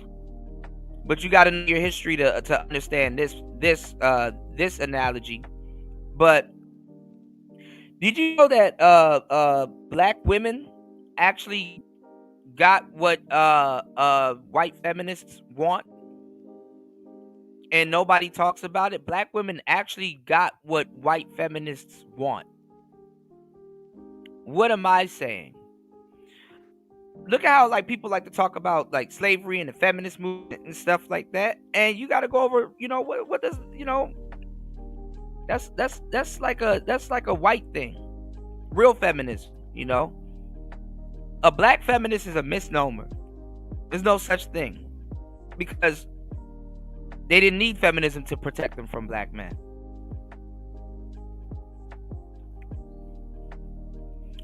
They have a matriarch within a patriarch, and that's kind of how the white feminists want their men, and their men refuse to be in that position. That's why when people talk about the white manosphere and the black manosphere, like I said, one is coming from a superiority complex, and one's coming from an inferiority complex.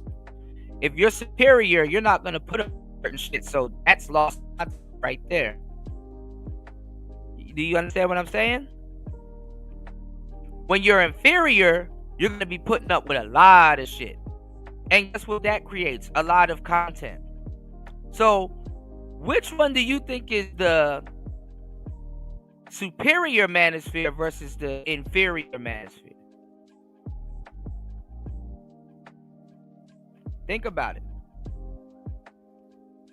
So where do you think the content is going to come from? It's going to come from the inferior manosphere.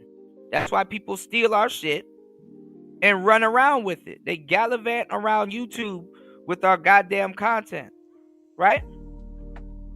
So after they're gallivanting around YouTube with our goddamn content, here comes Kevin Samuels.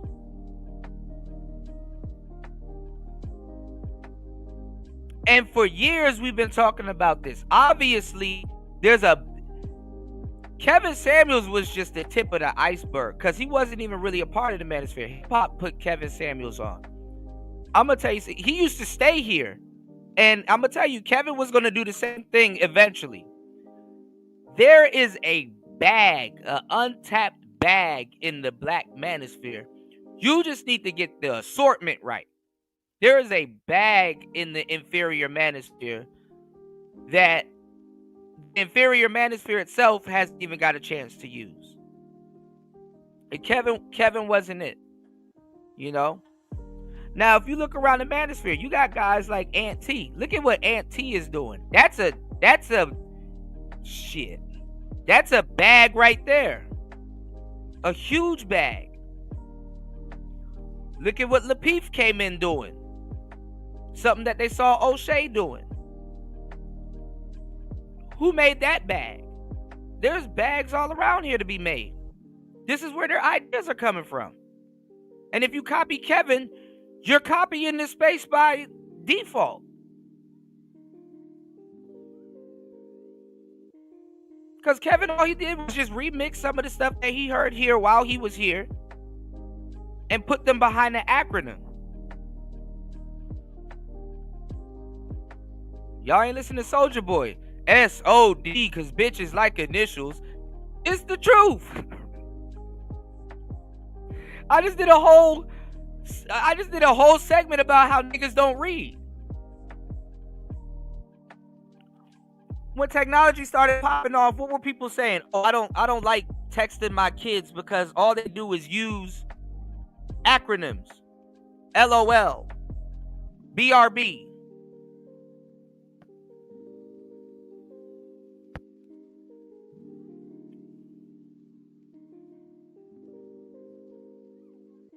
People like acronyms. Niggas love acronyms. YOLO.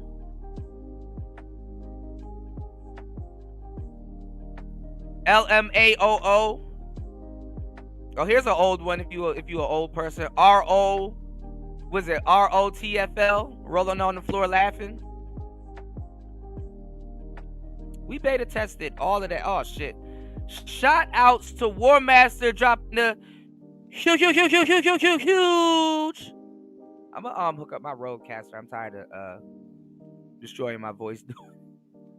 Shout outs to War Master dropping the huge $20 on the Cash App. Hold on, I gotta get to the message. Hold on, here we go. Give me 1 second. Here we go. It's Player Talk Radio. Here we go. Hold on, y'all hit the like button, support the show. My bad, I took my eyes off my screen for a good second. Here we go. More. Wendy? Thanks, Chuck. We're standing here in front of the Olympic Liquor Store in Queens where scores of African Americans have been lined up for hours. We spoke to a few of them earlier. Ladies, may we get a word? Hide the money, y'all. There's poor people around. With your broke ass. Shout outs to War Master. War Master says Kuda needs to apply action to play. Kuda needs to apply action to play in his Xbox. Man, I told y'all earlier. I'm trying to get Steam to work. I think I need to. Yeah, Apple sucks. I need to get a PC. I'm trying to play some video games on Steam. I'm trying to play Persona 4, and I'm trying to play it's this funny ass game I want to stream for y'all called Jack Orlando. It's a funny ass game. It's a detective game. But how it was made is it's funny as hell. Y'all go look it up too. It got one of the best OSTs ever. But anyway, shout outs to War Master, man. Thank you for supporting Player Talk Radio. Make sure you guys hit the like button, support the show. Just giving y'all a little bit of history and filling in the gaps as we go. All right. So boom, here comes Kevin Samuels. Let's keep it going. I digress. Here comes Kevin Samuels. And then guess what? I don't know why we stopping it there. Like there isn't no history after Kevin Samuels. Then you got Andrew Tate. You got Andrew Tate. You got Pearl. That's crazy that she makes it there, but she plays a part.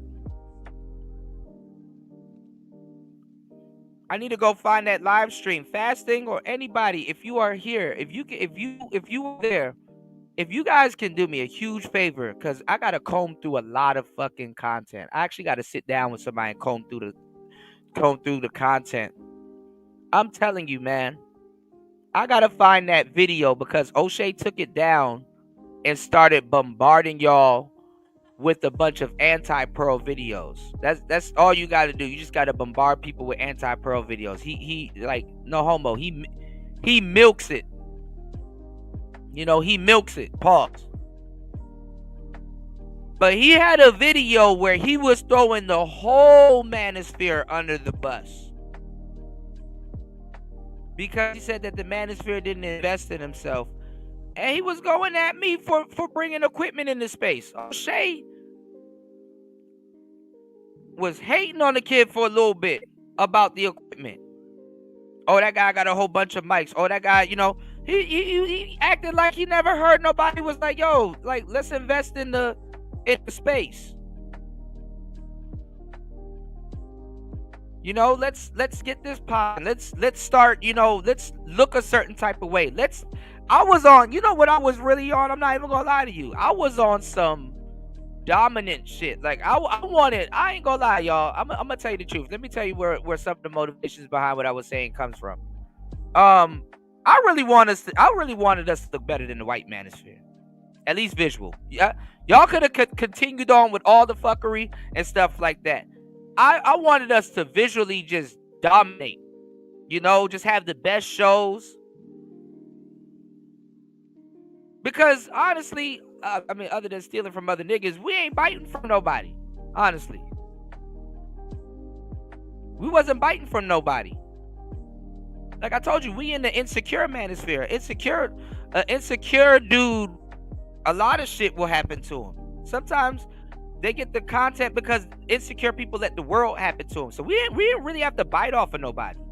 Everybody has dating issues. Every race has it. Every race has it. There's a lot of things that we talk about that other guys go through and like, man, what the hell was that? Whether if they had a superior or an inferior thought process. So we went through a lot of stuff as brothers. We go through a lot of shit that normal men don't go through. And there's content that comes out of that, right? So I was just like, yo, why don't we just look better and sound better? I just got stopped at the microphone part. I was going to get into the cameras. I was going to get into all of that shit because I got the camera. All shit I was going to get into, I already got it. I can show y'all the best cameras. They're all still Logitech. Unless you're going to use like a Sony or a Canon or a Fujifilm or something, man. Logitech. The cameras ain't shit. Cameras ain't even the cameras. You just got to learn how to use lighting. So I wasn't going to be talking about no damn cameras. But guess what? Niggas afraid to get on camera. I get it. Some of y'all might be cockeyed. Or I don't know. I get it. But we already had this problem in space where you had to put a face on something. You can go back to being Goku. Earn your avatar. That's another thing too. Put in the space. Maybe Elon, y'all. Maybe I'm Elon. Let me stop. But nah, dog.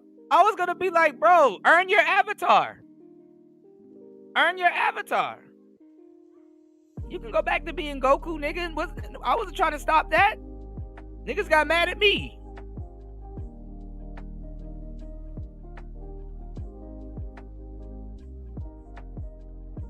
Why am I talking about this? Well, I don't know.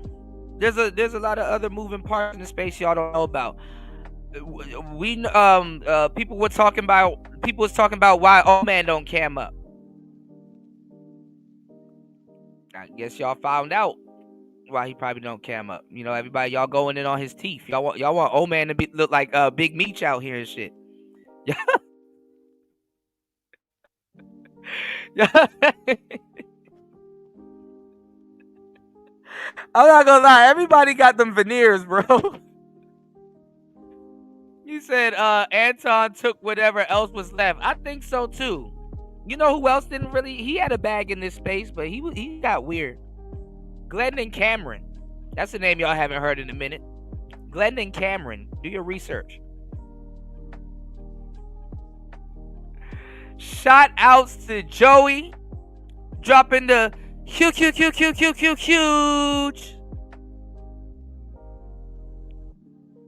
$10 on the Cash App. Thank you for supporting the show. Here we go. Your pussy. Hey, bring the camera, son. Bring the camera. All the young girls who want to make life with pussy, your pussy will perish with you in hell. May your pussy perish with you. May your smooth pussy, creamier pussy, and tight pussy perish with you.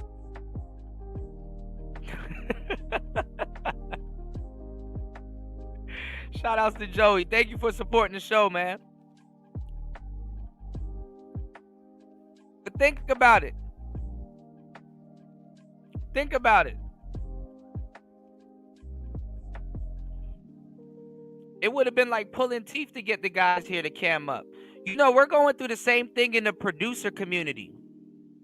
We're going through the same thing in the producer community where, like, let's say, okay, you know how to make beats and you're like making, like, you know, you're sampling stuff and you're using like these anime beats and stuff like that, and you're making dope beats. You learn how to use Fruity Loops, you learn how to use your MPC, or you learn how to use an OP1, or you learn how to use certain instruments, right?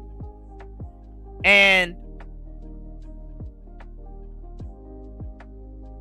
let's say you get a hit beat, and let's say a record label wants to sign you or an artist that you have that raps over your beats or whatever. You know what I'm saying? Let's say you getting a DJ Mustard Kendrick type deal, right?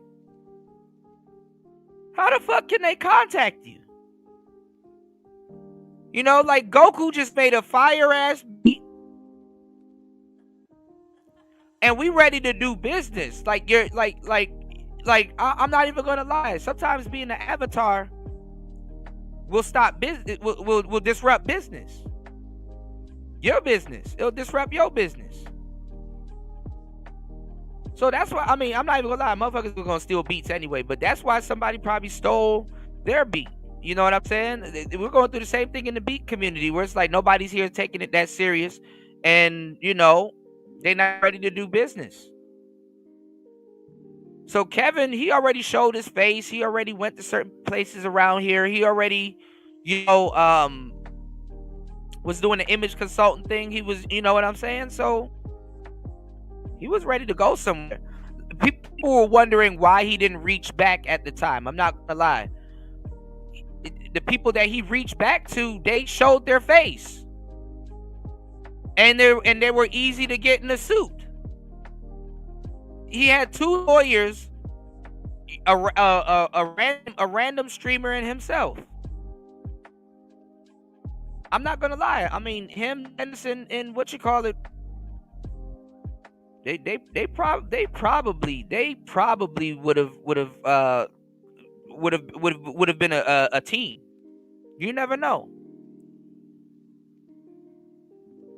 But lead attorney shows his face. MTR shows his face.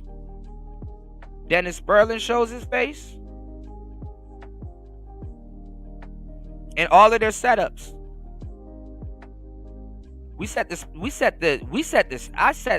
I and we in the space set the standard for podcast setups. We set the whole standard for podcast setups. Oh, where that lyric from, Jade?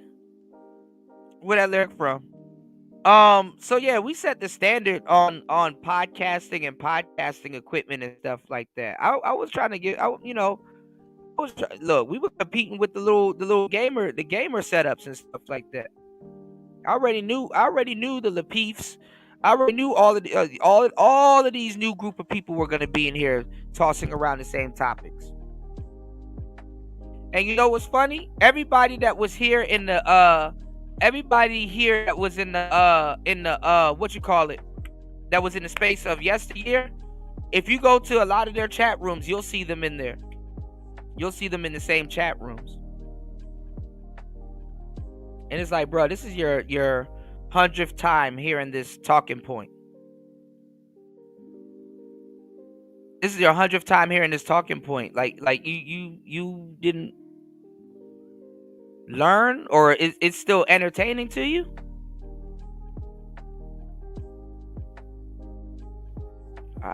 I guess some people get off by watching other people come around to information, I guess.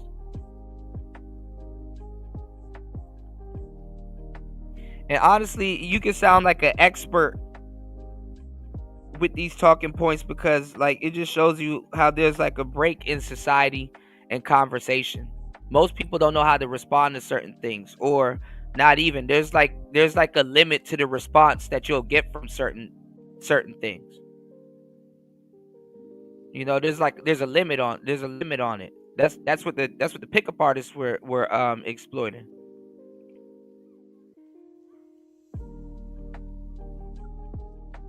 So like I said, I was trying to have us on some like dope shit.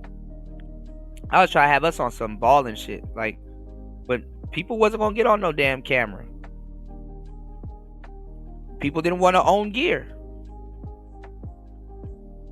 But Oshay broke off, right before he broke off, he started buying equipment. I guess he started developing an ear. He started developing, you know what I'm saying? He started buying microphones. He wasn't buying microphones like that. He had some. I will say Oshay did have some impressive microphones. I think he had a Rode.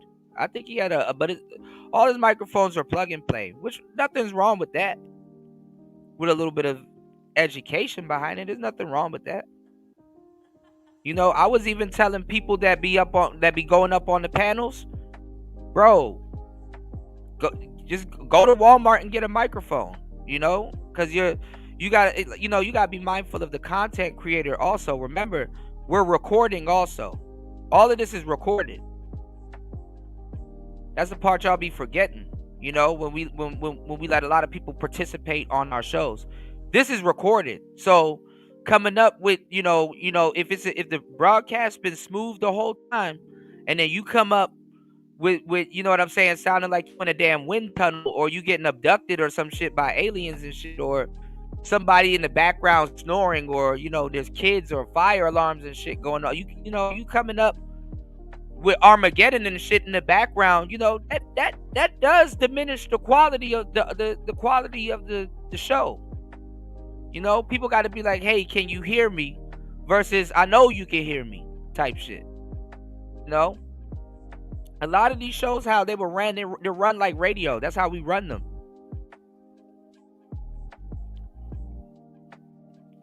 Nobody was using Streamyards and Google Hangouts the way the Manosphere was using them.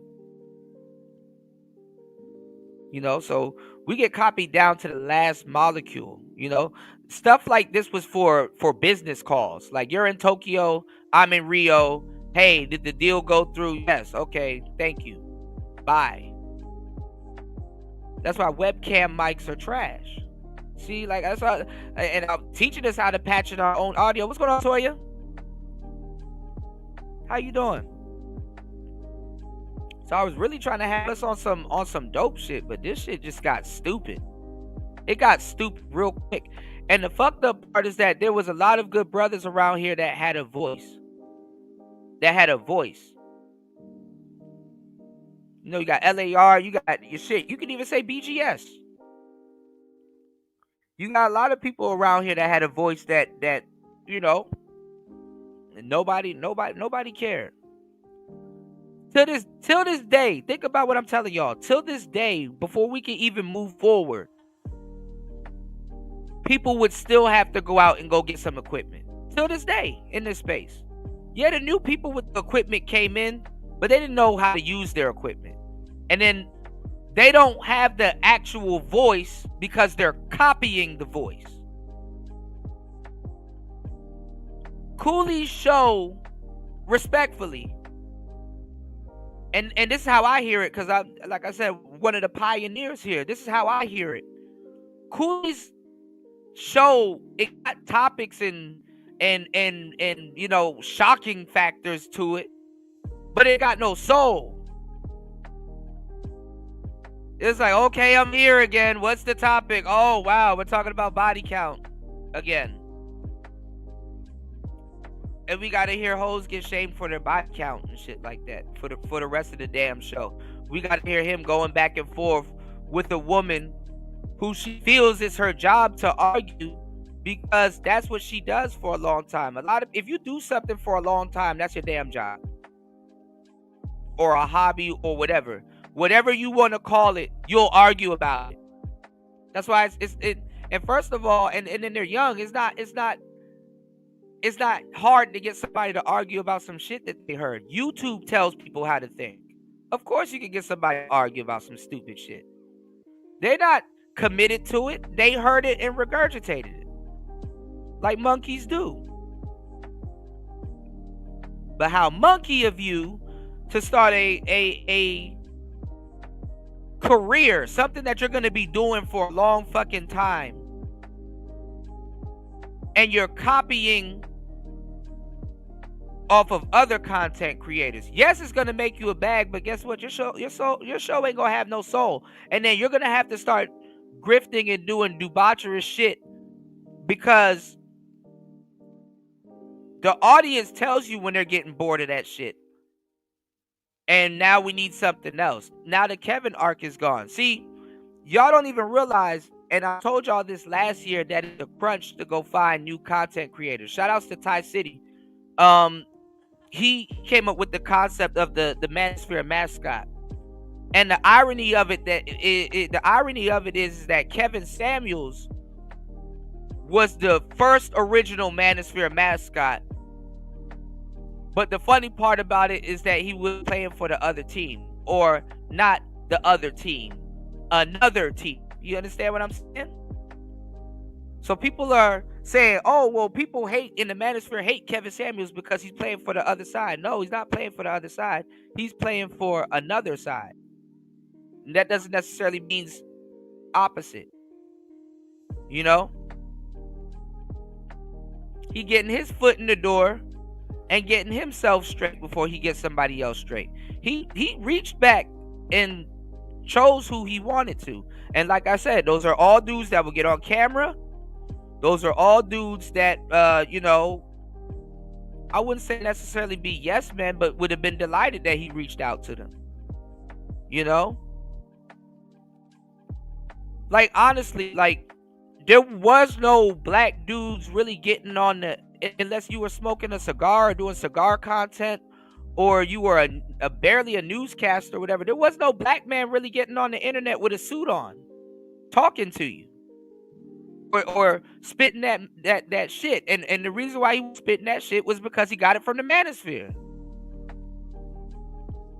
But right now, I'm kicking shit right now. I'm kicking hella topics, giving the game, right? Easily. Bouncing from topic to topic. Mental chewing gum. Come on. Let's get to it, right? So, Kevin Samuels, listen, like, and he had the setup, he had the equipment, he had everything. He had the whole aesthetic. That nigga was sitting in the dark. That nigga, I swear, you were watching, and I told y'all, like that nigga gonna have you sitting in the dark, bro. Like, you literally gotta squint.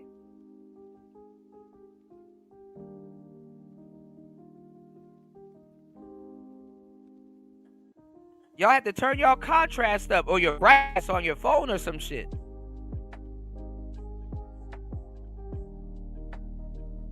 What I'm saying is he had the whole aesthetic with the just with the interesting background and that little bullshit. Don't forget that little bullshit spitting in the corner and shit. That what do they call them shits? It's like there's a whole culture of stuff like that. You know, that I forgot what they call them. You know, the stuff that people sit on their desk. Like, you can have this spinning triangle. It's like an elliptical thing, and then you have another thing where it's like the two balls hit pause. God damn. That thing where the balls hitting the other side, and then the other one stay in the middle, and the other one moves. It's like some type of gravitational thing. Sometimes they even have a little thing where like the earth is sitting on top of it and floating. I forgot what they call them shits. I forgot. But Amazon sells them and shit. It's basically shit niggas keep around their office, so when they're thinking, and facing mental challenges and stuff like that, they can look at that and figure it out. It's like, a pendulum. Yeah, thank you, a pendulum. Yeah, a pendulum. That's what it is. Yeah, what's going on, Tampa? Because when you look at stuff like that, it provokes thoughts. You know, shout outs to Third Ward Colombian in the building, man. You said, bruh, the fact that niggas are still having a body count and who's the prize discussion shows how they're stuck in these narrow-minded and they're predictable. Yeah, listen, there's nobody to steal from. I was telling you guys last year with the whole manosphere mascot concept that all right, go look at what they're reporting on right now, because this is happening as we speak. They're reporting on the Turtle Man right now. They're reporting on the Turtle Man again. You know what I'm saying? And these niggas are late and shit like that. Like, they're reporting. We already did the reports on the Turtle Man here. Like, all right, I ain't gonna lie. I need to go grab this video. Let me show. Ooh, I need to grab this video. You know how much content I be holding back on? Like, dog, I'm gonna grab this video. Because this video is actually, I ain't gonna lie, this video was actually pretty funny. But, what's going on, Tampa? Shout outs to Tampa Supreme in the building. The Turtle Man is getting into fights with Transformers. He's fighting dead niggas on the show. That's the fight dudes are talking about now. I'm like, dog, that's old, bro. That's an old fight. The dude that he was fighting on the show, he passed away. I ain't gonna lie, the Turtle Man is getting dealt a shitty hand. He's getting dealt a shitty hand. I'll just say that. The Turtle Man is getting dealt a shitty fucking hand. Or it's him, you know, or it's him. But they wanted him to be the face of the manosphere. They were trying to get him because everybody was starting to review the balloon pop shows. I don't know why y'all don't see it. It's like happening right under y'all nose. Dude, people were reviewing the balloon pop show and we're just waiting for one dude to do something wild and go viral so they can have him over here in the manosphere. That's why Fresh and Fit, it's a bidding war actually, if you think about it. Fresh and Fit tried to get to him. MTR tried to get to him. A lot of people tried to get to him. I think even Ringo, out of all people, it's such a bidding war. It's the same thing what just happened to Big Meech. Look at how Big Meech came home and it was like a bidding war. 50, Ross, and all the stuff they got going on right now. It's the same thing. They tried it with Brandon Jamal. Why do you think Brandon Jamal got kicked off of Fresh and Fit? These people aren't ready to take on this type of information. You got people. That's another thing that we can tell a lot of people are fake around here. You got people that's listening to full manosphere shows and don't even know it. You got the manosphere cats. You know, like the LTTVs, the Duke and Dons. A lot of them do exposed channels too. They're using manosphere talking points, but they don't like the manosphere. You have a big one, Abba and Preach. Those are manosphere channels.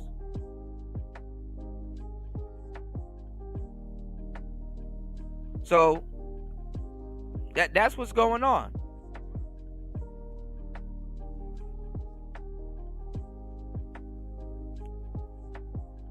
Like I said, if the manosphere goes, guess what? Guess who's next? Who's gonna be on one of them lists? Abba and Preach. You had all these people that had a bidding war, and Abba and Preach, I think, commented on both of them. Those two dudes, mediocre tutorials and reviews, Fresh and Fit. Those dudes, they would have tried to put those dudes at like the top of the manosphere because the manosphere needs a face. Fresh and Fit is tired of being the face of the manosphere. Honestly, and with the stuff that Myron is doing and stuff like that, bro, they're getting it from both sides. They're getting it from the slums here, and they're getting it from the white manosphere. They're getting pinched, you know? And the white manosphere already tried to replace them. That's what the whatever podcast is. You know, white people, you hear a lot of them talk about China. White people will move like Chinese people also. They'll come in and just create their own and just phase you out. That's what that shit is for. You don't think white people need another, the white manosphere, the white people in the white manosphere need another mascot. They don't have nobody. The 21 convention, they were silent this whole election. So Fresh and Fit is tired. Fresh and Fit is tired of being the face of the manosphere. And honestly, the manosphere is actually tired of Fresh and Fit being the representation of the manosphere, because Fresh and Fit is not really a good representation of the manosphere. They're a representation of the manosphere, but what they got going on does not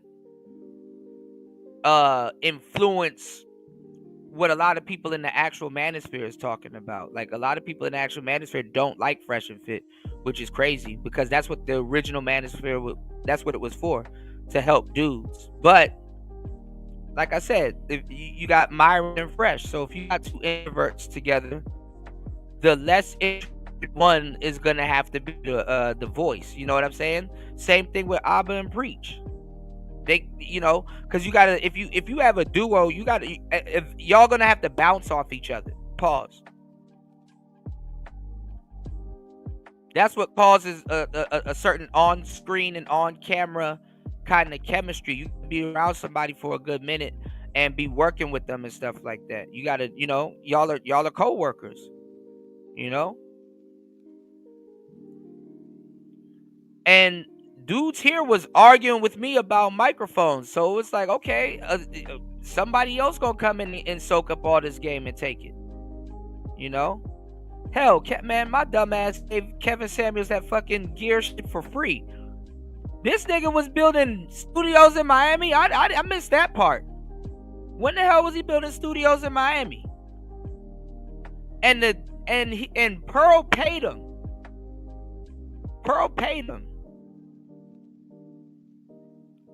She paid him for the same list that I gave him. Pearl started popping up with every single thing I was reviewing at the time. Or already had reviewed. Actually got funny content stories behind half the gear y'all see in this space. So that's why they're mad at Angryman. Fresh and Fit going to get Angryman was the reach back. That was the reach back.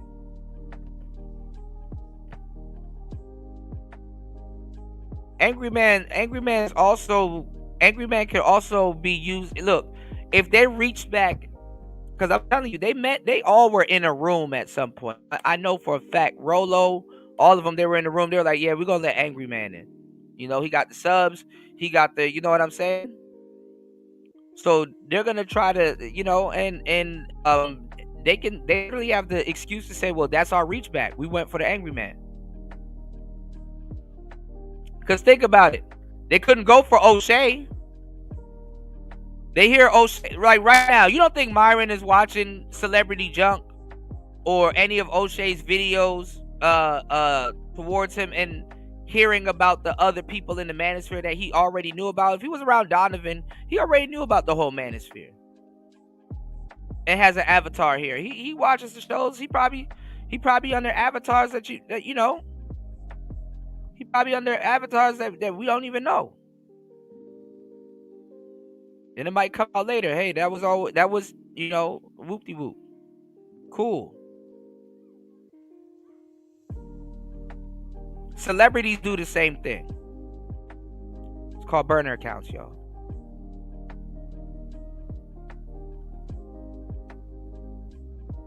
So,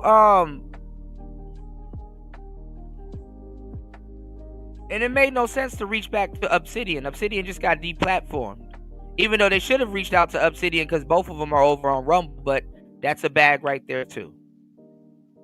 So they reach for Angryman, and if they reach for Angryman, let's see if they're gonna. My thoughts on this. Let's see if they're gonna reach for something else. Let's see if they're gonna reach for whoever else. But guess why? A lot of people, and let me give y'all the game. And watch, because a lot of people are not telling y'all why Oshay came back. I know exactly why Oshay came back. Because listen to what I'm about to tell you. Oshay been here for years, right? Oshay been here for years. Think about what I'm about to tell you. And all of the Angryman, Obsidian, and Oshay, they all come back and forth when they want to. 1 minute they're manosphere, next minute they're not. They said it themselves, right? And I've said this millions of times that, okay, well, you got other people in this space. You know, there's so much talent in this space. It's ridiculous. Somebody needs to make a move. Somebody needs to get in the bag and put people on like they are. Put people on like, you know, there was a lot of content creators here at the time. Hell, y'all could have done Fantastic. Y'all could have done Game Changer. Y'all could have done people that already had a following here in the space. Y'all could have done that. MOT, y'all could have put all of those dudes on at one point before all of the new people started coming in. There was a guy that was going to do that, but guess what? That was Donovan Sharp.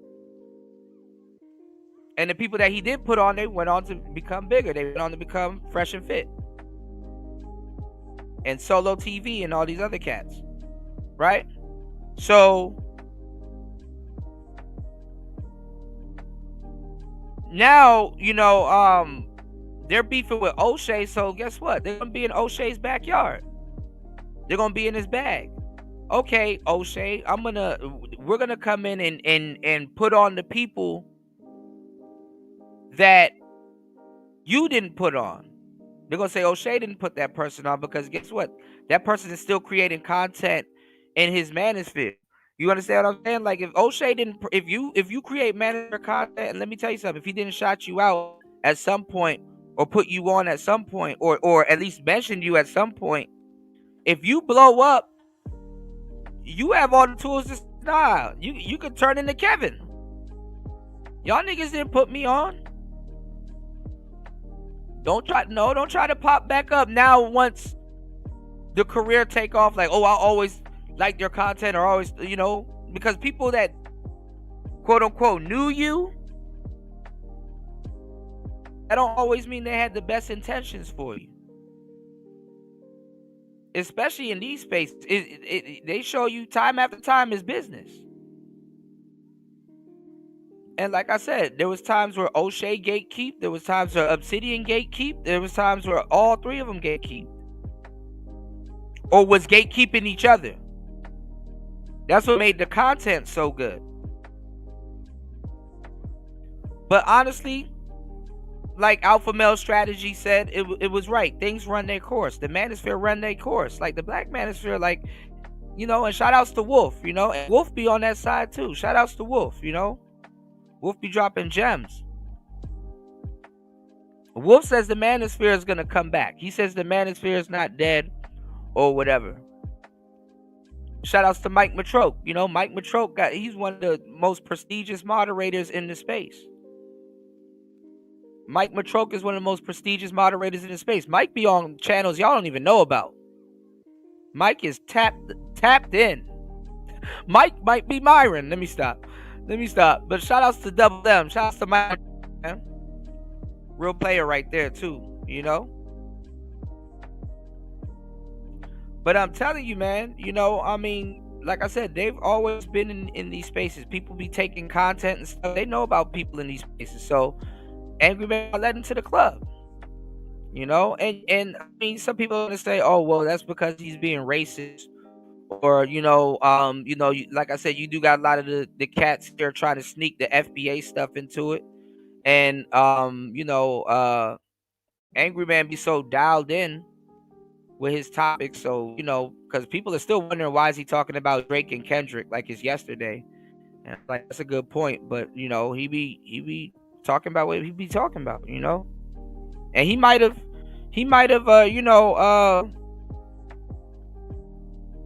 been using them as a metaphor, because that's what we do in the space. We use things as a metaphor. So when we dial in on something, we're using it as a metaphor for something else.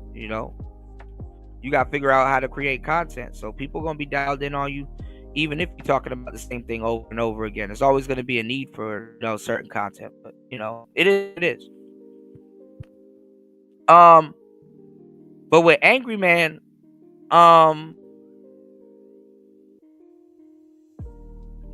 they're gonna say that Myron is gonna use him, to kind of push anti-black rhetoric. But I'm not even gonna lie, Angry Man does talk about like pro-black stuff and black stuff. I know the Drake and Kendrick shit is corny. I know that can be corny after a while. Content is content, y'all. Somebody enjoying it, but people are mad that that Valdez gonna really put on people on, and it's like a blow to, because think about it like this. If you didn't utilize certain people, and because Oshay wants to be famous, he does. I get it. Oshay actually wants some type of notoriety, fame, and stuff like that, and he gets notoriety and fame. I don't understand, but the people that will give him that notoriety and fame, they also know some of the fuck shit he's done in the space.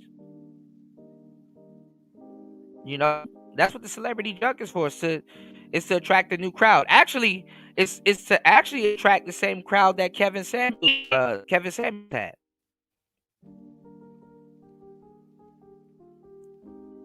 Nosy women that also wants to be wild. There's a lot of nosy women that also wants to be wild. That's what YouTube is. YouTube is shock content. Shock somebody first. That's why when you gotta do your eyes popping out of your head, or you gotta use arrows and symbolism and stuff like that to get people to click the thumb. It's content. Niggas like to be shocked before they're entertained. Niggas like to be shocked and soothed and shit. You know what I'm saying? Goofy shit. So he wants fame. He wants notoriety. You know what I'm saying? That's what the celebrity stuff is for. For the fame and notoriety. Even if it's by hip hop, because look, that's the topics that he covered. Those are hip hop topics and sports topics and stuff. Like we actually cover everything, but that's the same circle that Kevin was moving around in. Kevin was on a hip hop circuit. Kevin was on a hip hop circuit. You don't really hear the celebrities, because Oshay's channel blends in with all the female celebrity shows. This is kind of also why the black manosphere suffered. We do a lot of Gossip Girl content. That's why I said Oshay took the back door. We do a lot of Gossip Girl content, and like I said, there's so much people that leech off the manosphere that there's gonna be a pool of women doing the same content in the manosphere, and and that's why I said that gender war shit is stupid too. Also, you can't out gossip women as a man. You can't out some dudes. Probably they can give some bitches a run for their money, but you cannot out gossip women. You can't. A gossipy nigga trying to out gossip women is like is like introverted women, is like an introverted woman on a good day. You cannot out gossip women. Just as I told y'all earlier that, you know, the inferior manosphere is going to make more money because there's more content coming out of it. It's more of a wow factor instead of a common sense factor. You know, it's more of a wow factor instead of a common sense factor. If you're in the white manosphere, the superiority complex, like when something happens to guys, for the most part, in the dominant society, we'll say, that man knows that shouldn't be happening. You know what I'm saying? He knows that shouldn't be happening. It's like, okay, she treat me like this. Nah, I'm not accepting that. Yeah, I'll be lonely or whatever. I'm not accepting that. In the black community, black men are dumbfounded. They can't, you know, it's an experience. They can't believe certain things are happening to them. You know, damn, I'm going through, you know, trouble with women. She says she need a baller. That's all I see getting women. She says she need a man with money. That's all I'm seeing getting women. She says she need a man with a whip. That's all I see. You know, so you're going through, you going through image issues. You know, you go through a lot of shit. Like some of the stuff that it's so much shit to unpack. Like you're going through a lot of shit. You're going through identity crisis. What type of man am I? Where do I fall in the food chain? You know, is there really white supremacy holding me back? Like you go through phases. What's going on, New? I didn't see New. I did see New in the building. New said pendulum. Thank you, bro. Yeah, you go through a lot of different phases. So why would you need content? Because you need certain people to kind of be like, okay, well, this is something that you probably don't talk about with your father, or this is something that, if you have a father, you know, this is something that, you know, this is not even just fatherly content. It's men passing information around.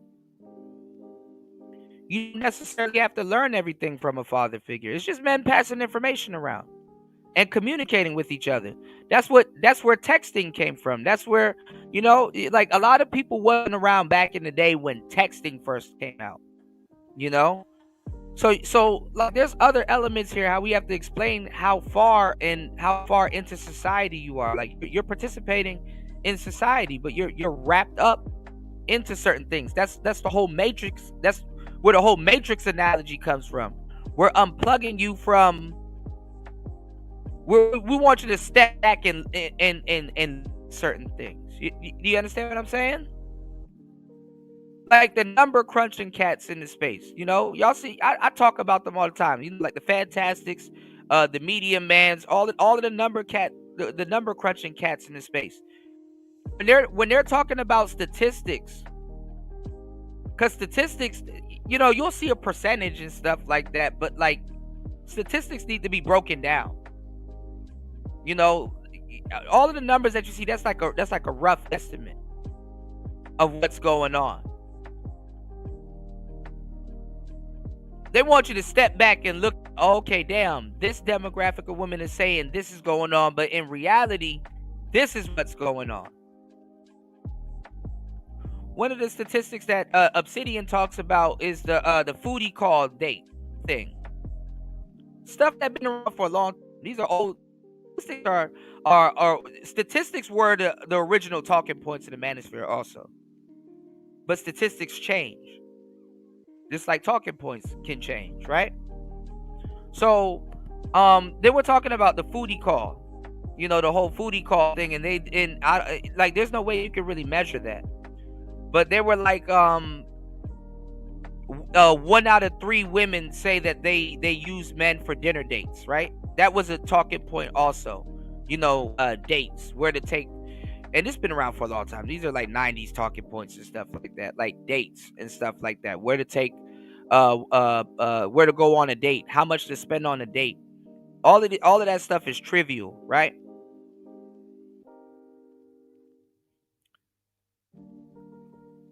So they were talking about how women were using dudes for foodie calls. Instead of booty calls, they were calling it foodie calls. They said 1 out of 3 women admitted that they use men for for foodie calls, when y'all know damn well it's 2 out of 3, at least. Y'all know damn well it's 2 out of 3. They said 1 out of 3 women use men for foodie calls. No, 1 out of 3 admitted that they've used men for, you know what I'm saying, foodie calls. But in reality, it's 2 out of 3. That's why it's a talking point. That's why it's a talking point. And you see the same videos proving these talking points that get passed around, because that's another part that people don't recognize, that the talking points, all you got to do if you're a content creator to a certain degree, you can go find videos and basically you're matching the talking point to the video. So you'll have a talking point and basically there's a video backing up the talking point. Or is a good example of a talking point.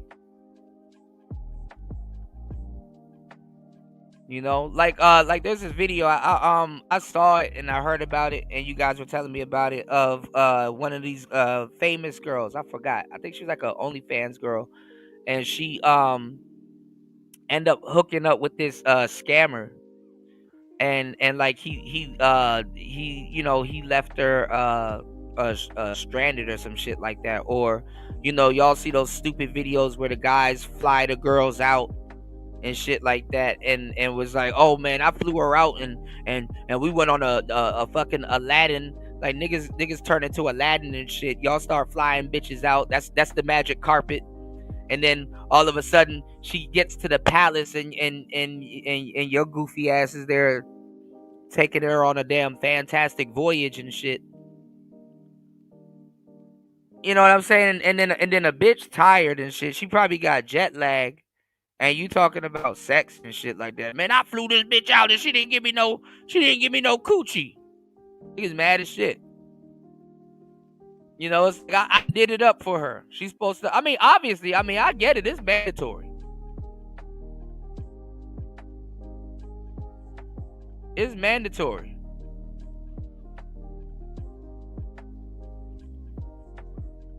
But if you don't even know how to date, boy, you wasting your money on a plane ticket.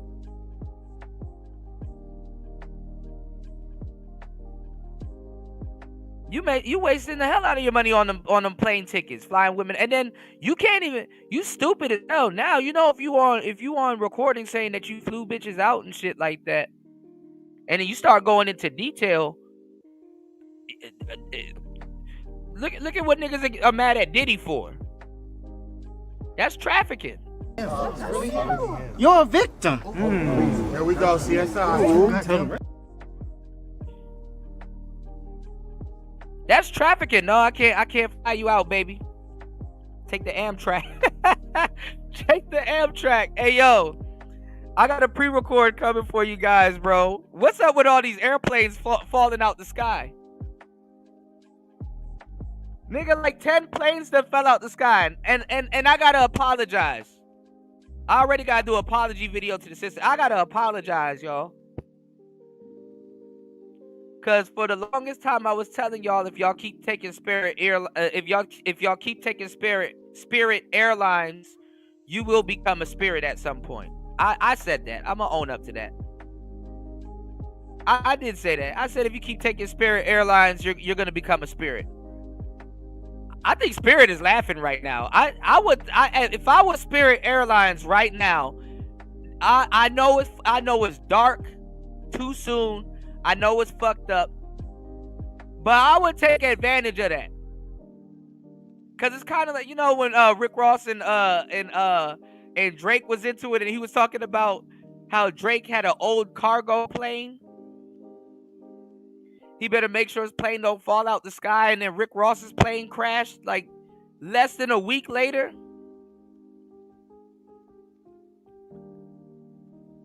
Everybody thought the cheap airline planes were gonna crash, and whole T, like the big ones are crashing. Like whole Boeings, Concords, all kinds of shit done crashed last week. Shit, a fighter jet crashed last week. And rest in peace to the people back home in Washington D.C., man. Like, and shit. There was an airplane pilot. My friend was telling me about an airplane pilot that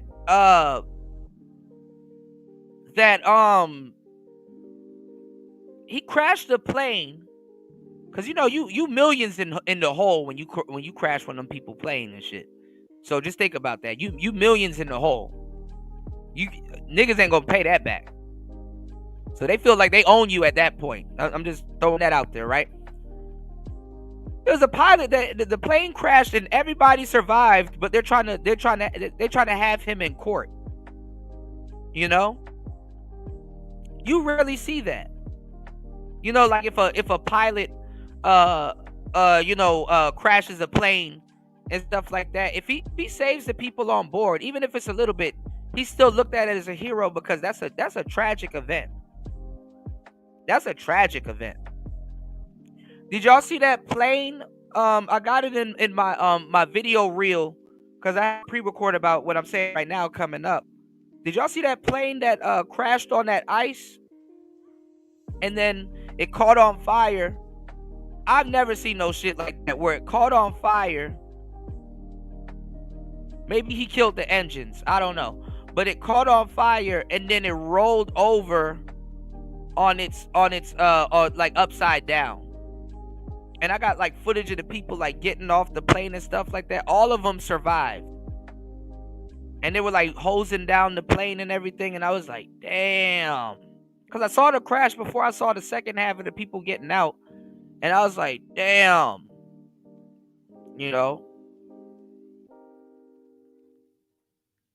That's some scary shit, knowing you about to land on a slick surface. And those planes, they need yards to stop. It's not like you're just landing and the plane just stops. Hell no. You need yards to slow it down. Y'all go look, man. I like when planes land and take off. I like watching that shit. I like watching the wings retract and shit. That shit is awesome. You know what I'm saying? And planes got air brakes, all that stopping power,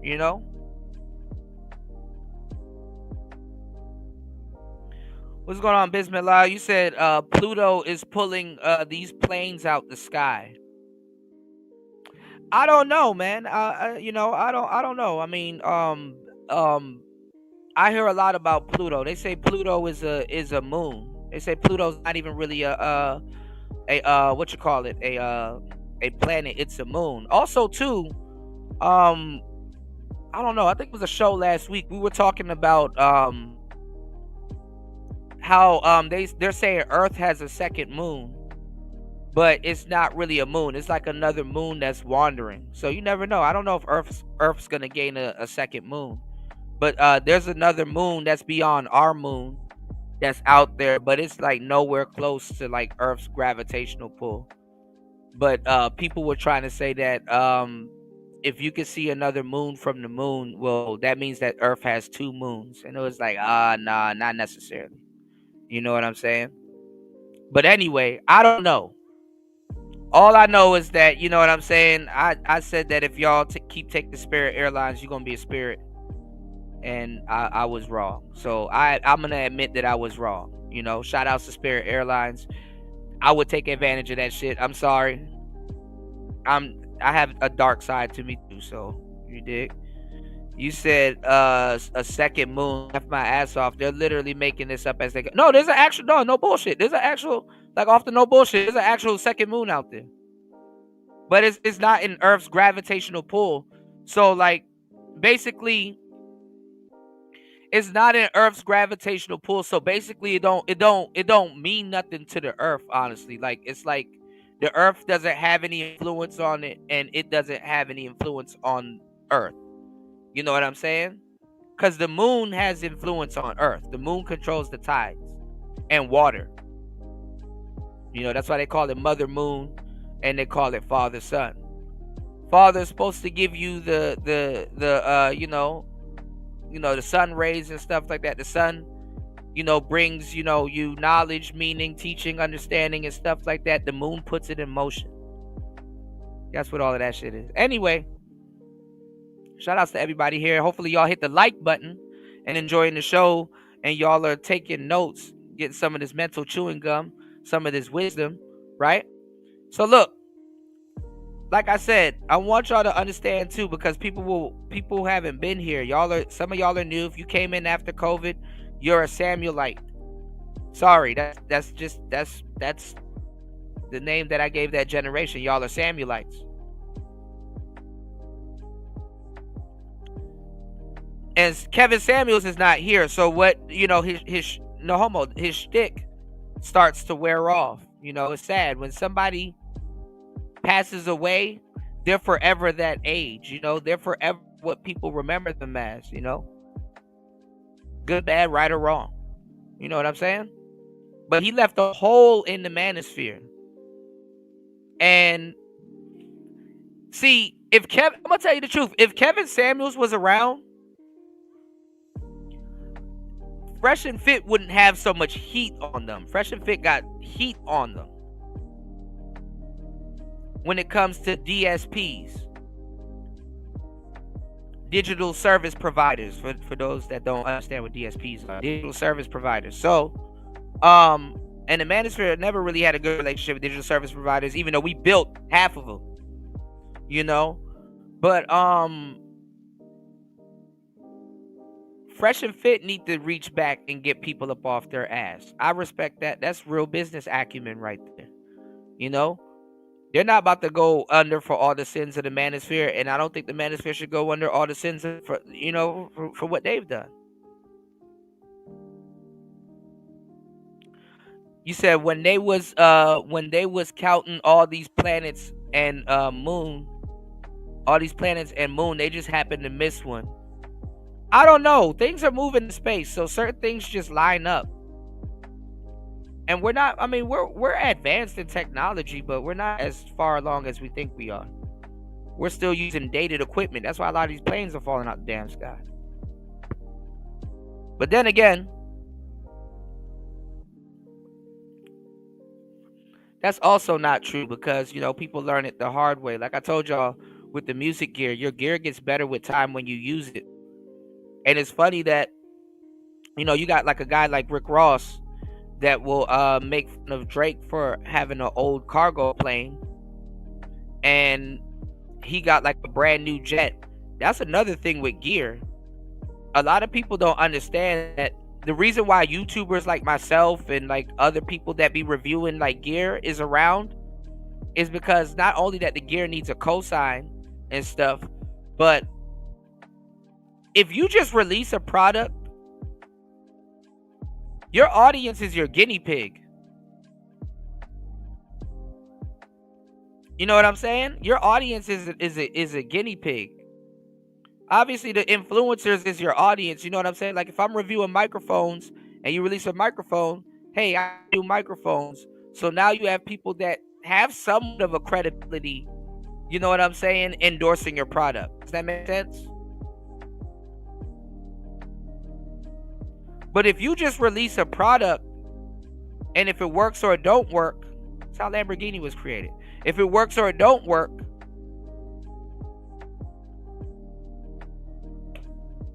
you said, I remember him as, oh my God, new, y'all killing me, man.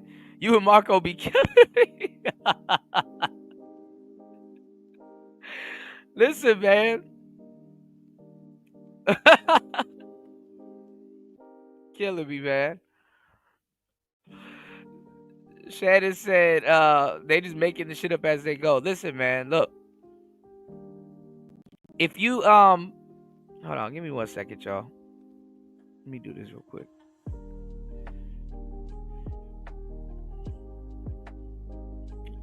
Anyway, hold on, give me 1 second, y'all. Fresh and Fit. The thing about Fresh and Fit is that they just need to get they need to get people up off their ass. They need to get people up off their ass, man. I think Myron probably pissed off the wrong person. They need to get people up off their ass. That's really what it is. And I'm here for it. I'm just saying, look, just reach back. There's a bag here. Reach back.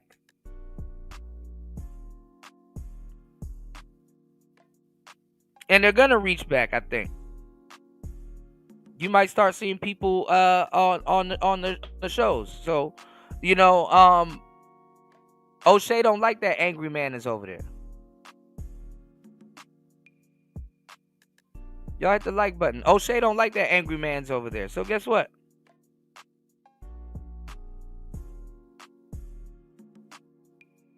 He gonna reach back and stir up some shit in the manosphere. And once he reaches back and stir up some shit here in the manosphere, a lot of people gonna come out the cut. You're gonna see a lot of people coming out the cut. Doing manosphere shows, because he did it on his big channel, the Celebrity Junk and stuff like that. So that's what this is. And and like I said, he was mad at Obsidian. He was mad at Obsidian for co-signing Pearl, because Obsidian chose something else. Even Obsidian was agreeing with, I gotta go find it. We were just on Bernard Riley's channel.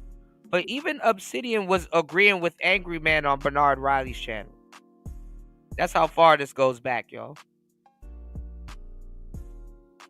Obsidian was agreeing, he came out the cut and was agreeing with Angry Man on Bernard Riley's channel. And he went in a different direction. Oshay went into the pro-black direction. And he got MTR. MTR sabotaged his channel. MTR kind of went down too. Kind of listening to Oshay and other people that just wanted to see him versus Pearl. I would say that also, because honestly, MTR, he could have contacted Pearl behind the scenes and be like, look, I'm not going to publicly be seen with you for like 5 months. Nah, man, they're going to forget after 5 months. Just give us 5 months. And then I'll pop back up with you once they forget that they're pro-black again. That's what was going on. It was gimmicky. Pearl was going to take over. I ain't going to lie. I look back at it, I'm like, you know what? Pearl was actually running shit for a good minute. I'm not even going to lie. Now that I really look back at it. She was putting out like 20 shorts a day. She had Melanie King's fine ass over there. Pearl was, yeah. And then she had that crazy black lady. I don't know who that lady was. She seemed cool, but she looked crazy. Then she had King Riches over there. Yeah. Want to come to London, yeah? She had King Riches over there. Who else she had? But MTR had to hide behind, what and Oshay had to hide behind Sarah Garvey. Shout outs to Sarah Garvey. I didn't think he had that much pull in his space. Boy, was I wrong. Fucked up MTR's bag. I would have been mad as shit if I was MTR, man. Fucked up his bag.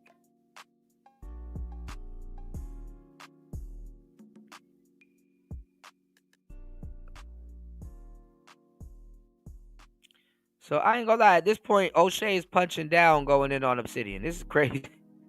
This is crazy. But look, he said that he edited over a thousand. He said that he edited over $1,100.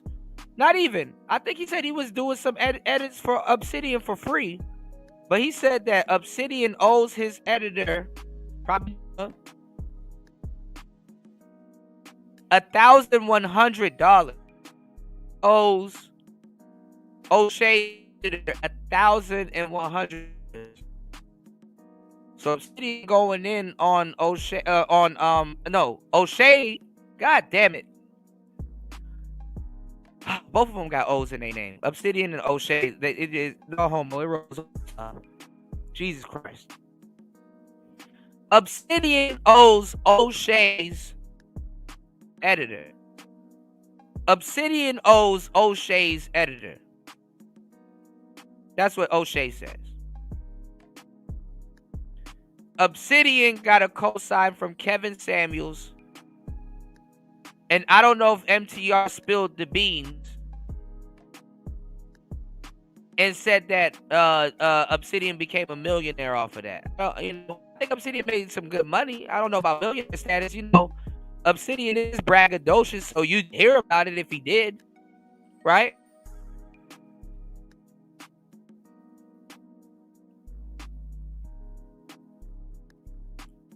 But he did have enough saved up to take a hiatus. Don't count pockets, y'all. Oh, damn, Tampa. God damn.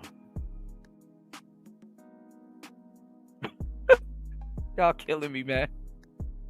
I'm trying to be objective here, y'all. All right? So, look.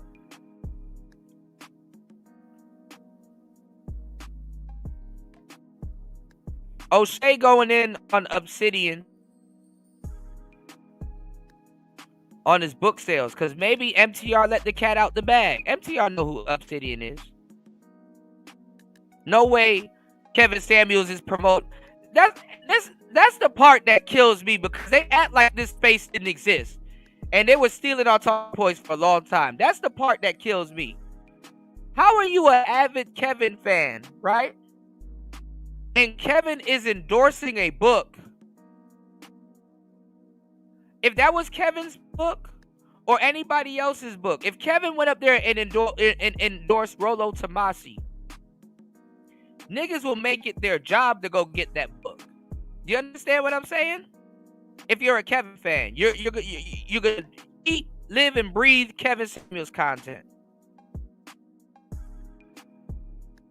So MTR probably bought Obsidian's book. He probably bought Obsidian's book. Truth be told. And probably looked all of that stuff up and could verify that his friend made him a millionaire. That's some dirty work right there if that's the case. Like, damn, dog. That's some dirty work right there.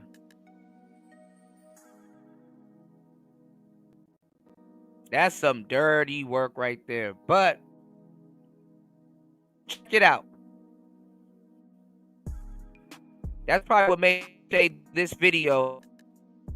While Shay Obsidian's probably what this is about. Oshay will be like, okay, you made the money, but you didn't pay the editors. And then on top of that, you supported Pearl. Nasty work. The Book of Obsidian, right? Now it's a 4.5, but most people didn't buy it after that. I mean, they thought. And oh man, because I know you still watch the show. If you in the clouds, you can come out. I definitely would like to get your opinion on it. That's crazy. You don't gotta shit on a man's book like that. But damn. Especially if he wrote for you. Oh, that's disgusting work.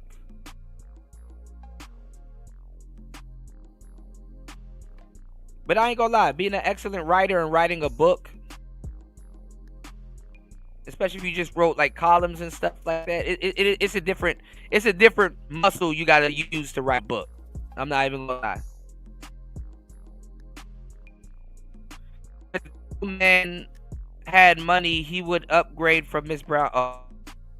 All right, so y'all going for the jugular. Yes. Damn. Let me go on mute. Damn. Terrible, right? It was okay. Okay. And Gideon, he would kind of ask me for edits using my staff. Those of you know, I have an editing studio here. I've been running it for 5 years. It's gotten better over time. I produced the Pan-African Dating Show. We used to also handle pre-recorded edits for Kevin. You know, the lead attorney video that Kevin Samuels did. I think we edited that, but the problem with the sound was so bad, we did the best we could. But we would do things for Kevin. This intro that he had, the night that he passed, that intro, we did it. Yeah, see? The problem with sound. Man. Don't listen, man. We would do it for, and the reason why I would never money for Kevin, all right? Obsidian user, all right? Now he is a bad guy. that was editing my videos. He wanted an editor. I used to help him talk. And for a guy who had money, he ended up, guys, tell you, he editor did some work for him. He owed my editor like $1,100. Till this day, he never paid it. You want to know who had to end up paying for that videos or for those videos? I'm the one that had to pay. Hold on, y'all. Hold on, give me 1 second. Let me do this real quick. While doing that, hold up, because he got a part where he owes him $1,100. Hold on.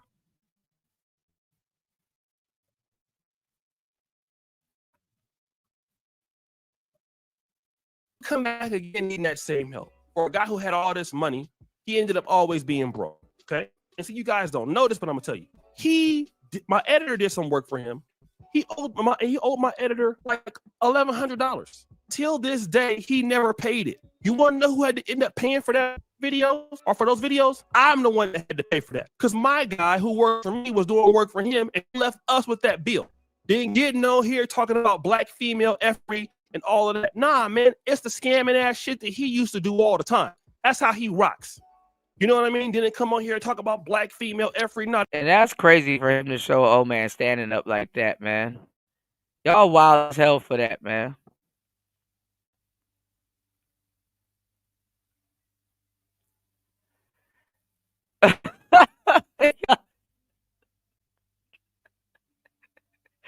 Hey, yo.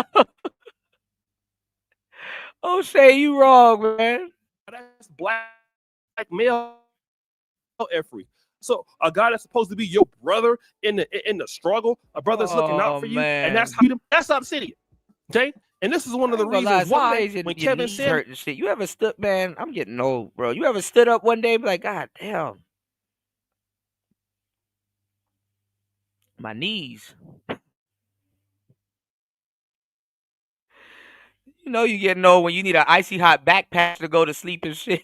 Like, nigga going to sleep and waking up smelling like Bengay and shit. God damn. Just met up in New York City with MTR, with the lead attorney and Dennis Sperlin. Now Obsidian is. You didn't have to show that man slouching on that chair like that, man. There in Philadelphia, he mad because you had a conference, your knees hurt. Ain't there? You just at that point you just should have stayed sat down. I would have just sat down. I would have just sat down. How you gonna be there, bro? Somebody that helped you get on and you didn't appreciate it. So you supposed to get on again too? No, hell no. I would have. I had to stop that beef from even occurring. Yeah, ankle swollen and shit. Nigga got cankles and shit. Like nigga, I'm about to sit my ass down. Shit.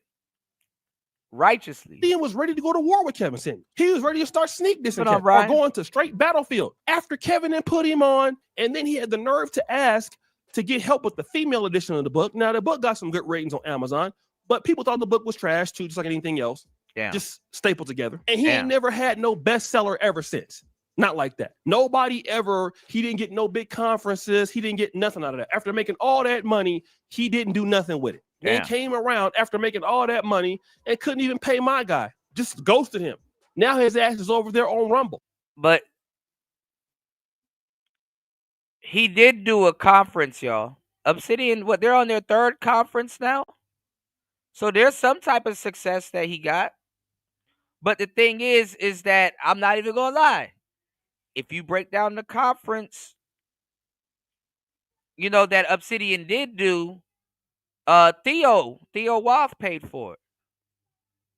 You know, Theo paid for it. And then I think Obsidian had a table there where he was physically selling his books, and you can get them autographed. You know, so there was a little bit of a perk to that. You know, I don't know if the door money went to Theo or the ticket money went to Theo or whatever and stuff like. But Theo threw those. And then some crazy shit happened where they were didn't some crazy shit happen where they were trying to lock out Little Big Nate or some like Little got mad or some shit.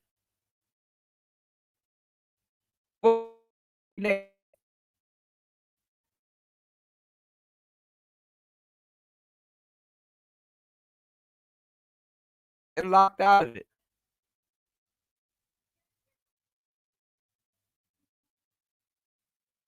Yeah, he was with Bernard Riley.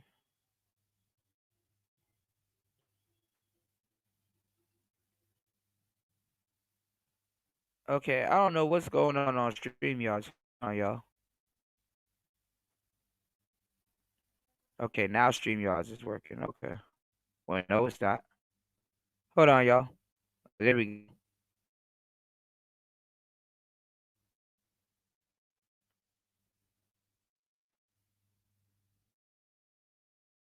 All right, hopefully it's working now. I don't know what the hell's going on. All right, well.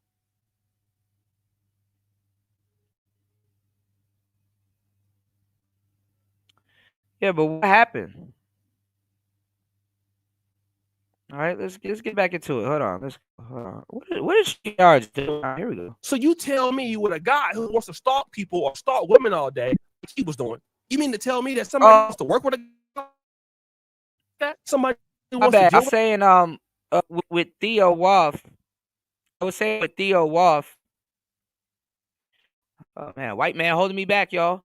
I was saying with Theo Wolf, he foot the bill for all of those shows. That's what everybody was saying, right? They said Theo paid for everything. So basically, it's not like Obsidian can say, "Hey, well, I took all of my money and threw it into throwing a conference." You know, how did you go your money and throw it in a conference? If Theo, nah, I got that. If Theo said, "Nah, I got that," then how- so you know, O'Shea is telling y'all in so many words that he believes as I guess foot for him, and that is he didn't pay his ass. You know what I'm saying? That he didn't pay.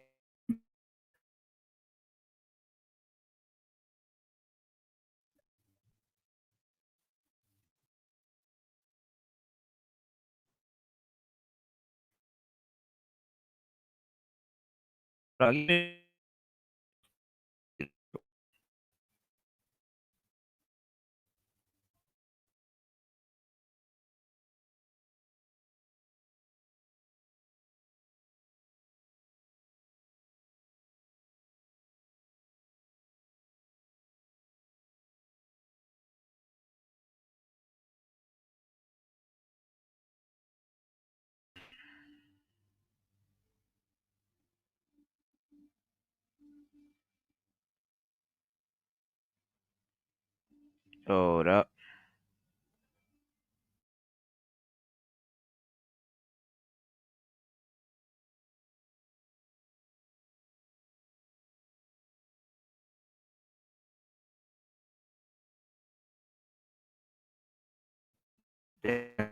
Much better. Hold on. All right, it's getting better. All right, here we go. I don't know why this is doing this. Hold up. Okay. Do this.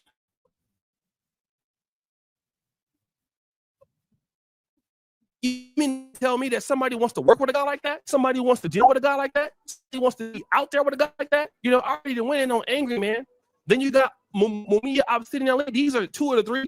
These are your guys that are the leaders of the sphere. Of course, you're gonna want to leave. What he really didn't. He just stopped dealing with as much when he got on because those dudes couldn't grow because they want shady shit. The only way Angry Man was able to grow is on YouTube Shorts. Look at his views every month and all that stuff. Nobody looks for a hot video from this dude. He's a YouTube Shorts king. Short out, algorithm came out, started getting views. He don't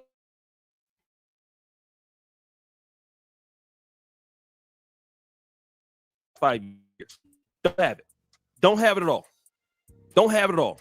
His live streams don't even, none of them come to all.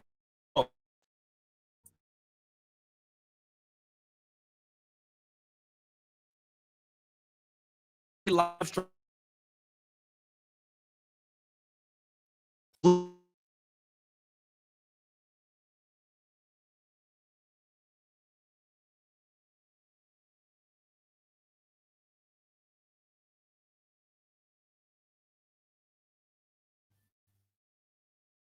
It sucks.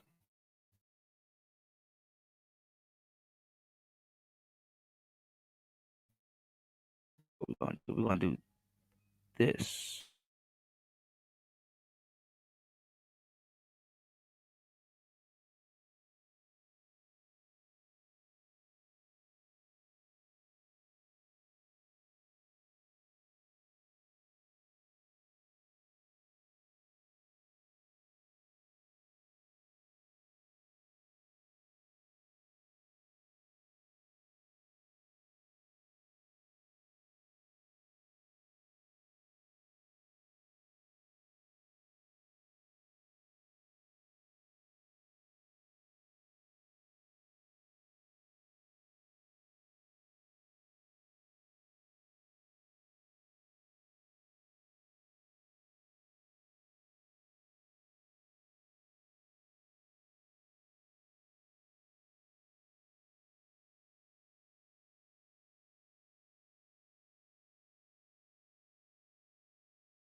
Hold on, my bad, y'all. See, this is what happens when you got your computer doing 5 things at one time. I got my computer uploading a 360 video, and that's what was slowing it down. All right, let's go. Let's try this again.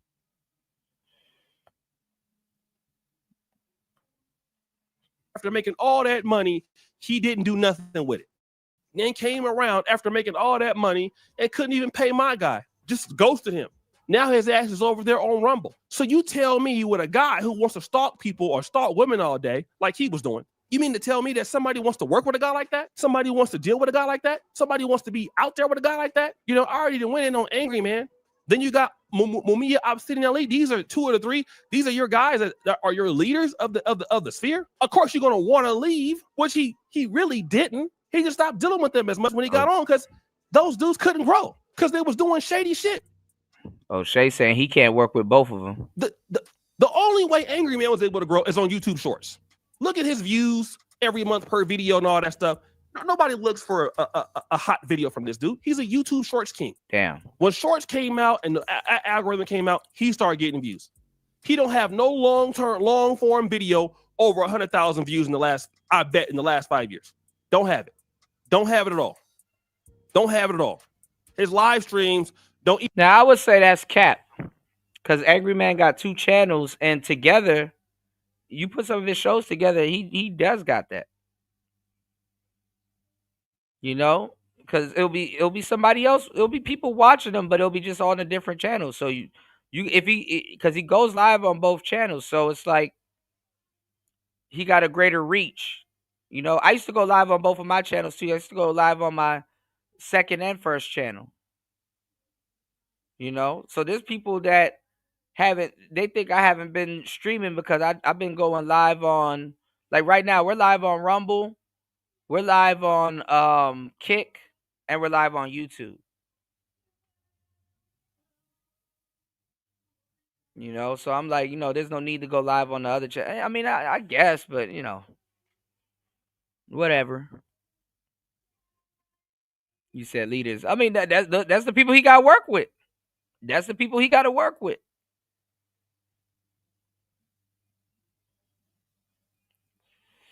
So yeah,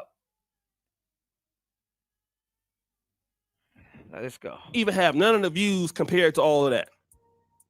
Don't have it at all. Okay. How many people do you know that got 760 something thousand subscribers and they live streams got less than? Angryman does it on both of his channels. That's kind of how you really need to do it. Like you need to be streaming vertical on one channel and horizontal on the other channel. The same show. 100,000 views consistently. That's because you got a blown up channel. Giving y'all and some the same thing with this dude, Mumia Obsidian Ali. These guys Kevin was just a nobody shady. could work with You're right those about dudes. that, Ty. You couldn't get into nothing that was progressive dealing with them. It's just the truth. A dude that will leave you that helped you like me with $1,000 bill that I gotta pay. Then you do other shit behind the scenes, begging your audience for cash apps, begging your audience all the time, Dusty. Then you talking about single mothers, and then your chick that you dealing with. You always talking about somebody that was fat. All right, now this is where I knew the gloves was off. I'm like, oh shit, oh damn, dog. You going after that man, lady? Woo! Scandalous. Things, begging your audience for cash apps, begging your audience all the time, Dusty. Then you talking about single mothers, and then your chick that you dealing with. You always talking about somebody that was fat. Come to find out, his girl was fat. His girl had 4 kids. Like this is what I'm talking about. At least you know me. I'm a trick. Being tricking for hella long. Being Dusty for hella long. I ain't never changed. I was simping and tricking in 2015. I'm doing it even more now in 2025. So you ain't never got to worry about me getting exposed for tricking for nothing. I already told you what kind of time I was on. You been knew that. But these dudes is on here living a life like they wasn't doing that stuff. And they was doing it. They was doing it all the time. The whole entire time. You living up talking about chicks is fat in the black community. They big birth on this. Then we came to see your chick, and then she was out there hella fat too. Bro, it's okay to like fat chicks, but don't be talking about somebody else that's fat when your chick is fat. Talking about I'm a 6-figure man. Oh, come on, Oshay. I'm a high value man. Why you keep showing them like this, man? Yo, Oshay is wrong, man.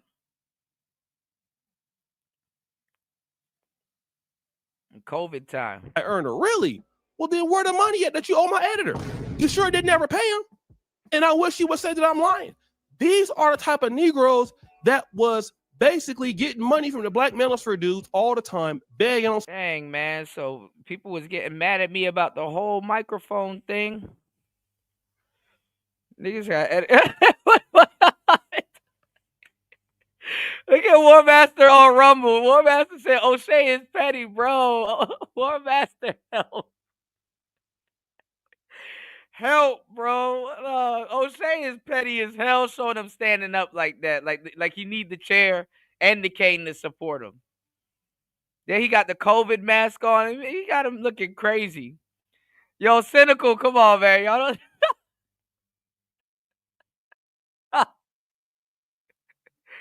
Y'all hell, man.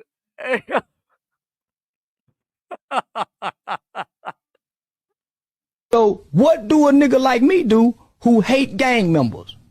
It's my dream to put a nigga in jail. Some niggas wake up and on Friday nights they going to the club to knock a nigga out. They pride theyself in whooping niggas.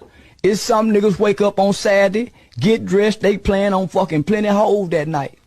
I want to put niggas in jail. I want to put the gangster niggas in jail.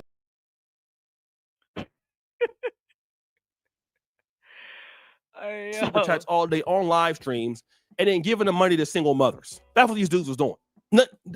These dudes was on here lying for real. At least when you gave me some money, you knew exactly where this shit was going. You knew I was about to go trick it and simp it all the way. You damn right. You damn right. I sure did. Ain't gonna do it again.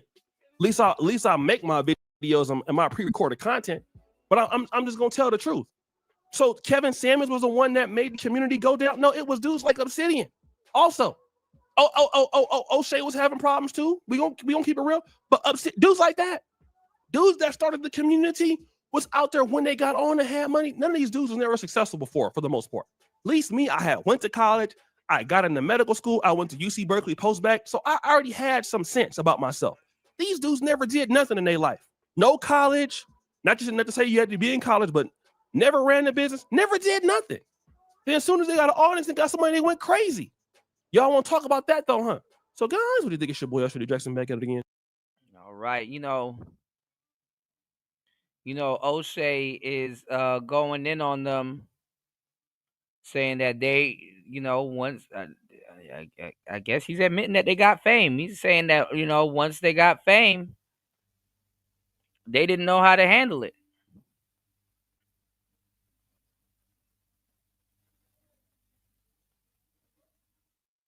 Hold on, y'all.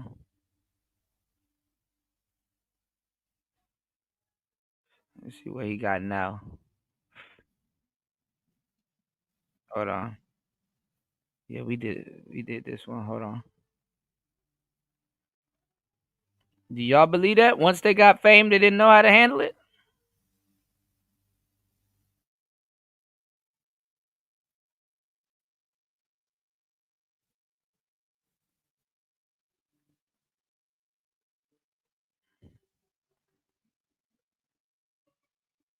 Oh man, let's go. Last 4 days have been nothing but a bunch of unaccountability and victim blaming, with Kevin Samuels being the main culprit, a man who's been deceased for almost 3 years. And we've already known what's happened. Yeah, he's to blame for the Black manosphere falling. But one thing that we want to ask as Kevin Samuels fans is this question.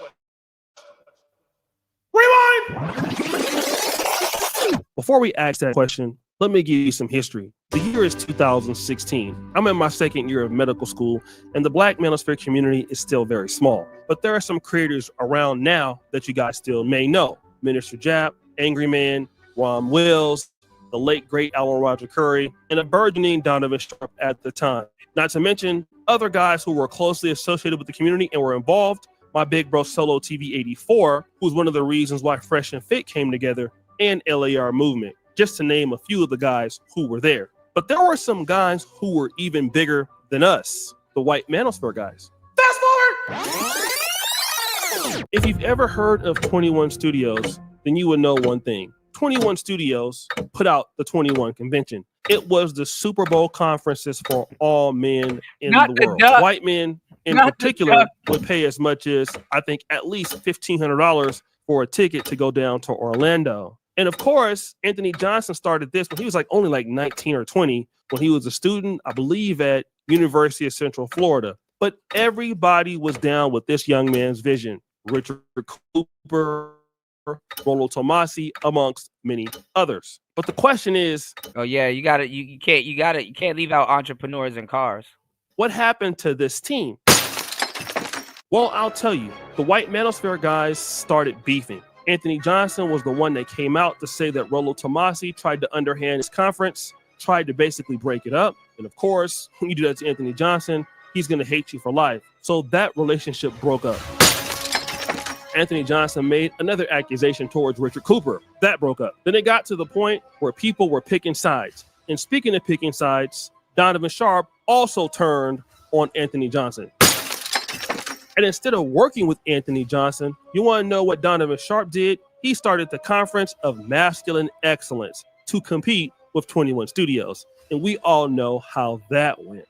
The White Manosphere had pretty much broken apart. The only good thing about the White Manosphere, to some people like Myron, was that he was able to go to the conference and meet Donovan Sharp and meet other guys, in which they would decide to go head on and start the podcast, Fresh and Fit. And then while the White Manosphere was suffering a decline, the Black Manosphere was on the uptick. Now, I'll tell you this is true because 21 Studios even invited 2 Black Manosphere guys to their conference to speak. That was Alan Roger Curry in 2017, and then also they got Coach Greg Adams also too to speak at the, I don't know if it was the Red Man Conference or they let him do his own bit, but Coach Greg Adams was there too. Donovan Sharp. At the time that Donovan Sharp and Alan Roger Curry had a little beef going.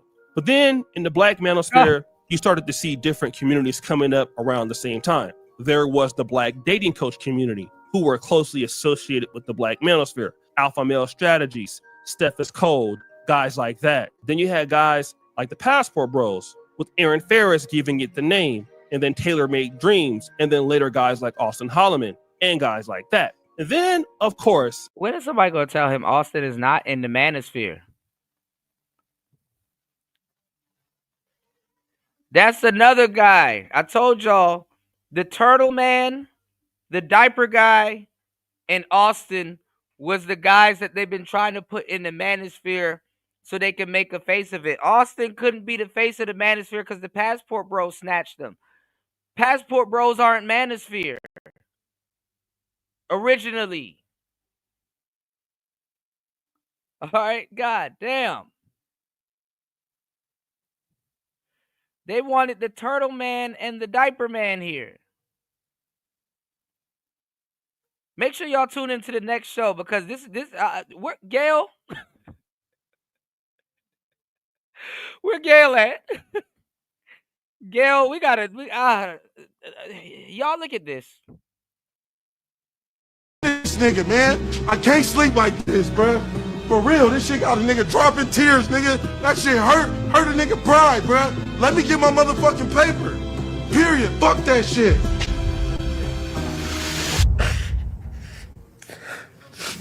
Nigga, I ain't gonna lie, bruh. My pride hurt, nigga. Period. Nigga, Eric over here talking about nigga lying and shit. Fuck, I gotta lie for it. Nigga, most genuine nigga here, period, nigga. Nigga over here getting his ass whooped. These bitch ass niggas out here fucking these hoes outside the fucking hotel, bro. Erica, why would you entertain that? Why would you not get rid of these niggas? Fucking way, bro. That shit ain't nothing, nigga. Nigga, pride hurt though. I ain't gonna lie, nigga. Nigga, pride hurt, cause nigga, I ain't used to losing. Nigga, I need to get some get back, nigga, in a real motherfucking way, bro. Nigga, I get him up with any nigga on this earth, bro. I swear to God, I never been no coward. Any nigga that know me, that tell you, nigga, I ain't backing down from shit. Nigga, you beat my ass 10 times, nigga. I'ma get back up. But I promise you, nigga, when the opportunity present itself again, nigga, I'm gonna shine, nigga. In a real way, nigga. I'm in this position that I'm in right now is because I'm in pursuit of love. You're traveling through the desert, a sandy storm, but you're never gonna make it to the promised land. In a real way. If you look this nigga up right now, you can see the nigga's dick all over the motherfucking internet. But if you look me up, what can you see? You can't see my motherfucking dick. Nigga, you ain't sticking that shitty ass dick up in Erica, nigga. In a real way, but honestly, my motherfucking pride is hurt.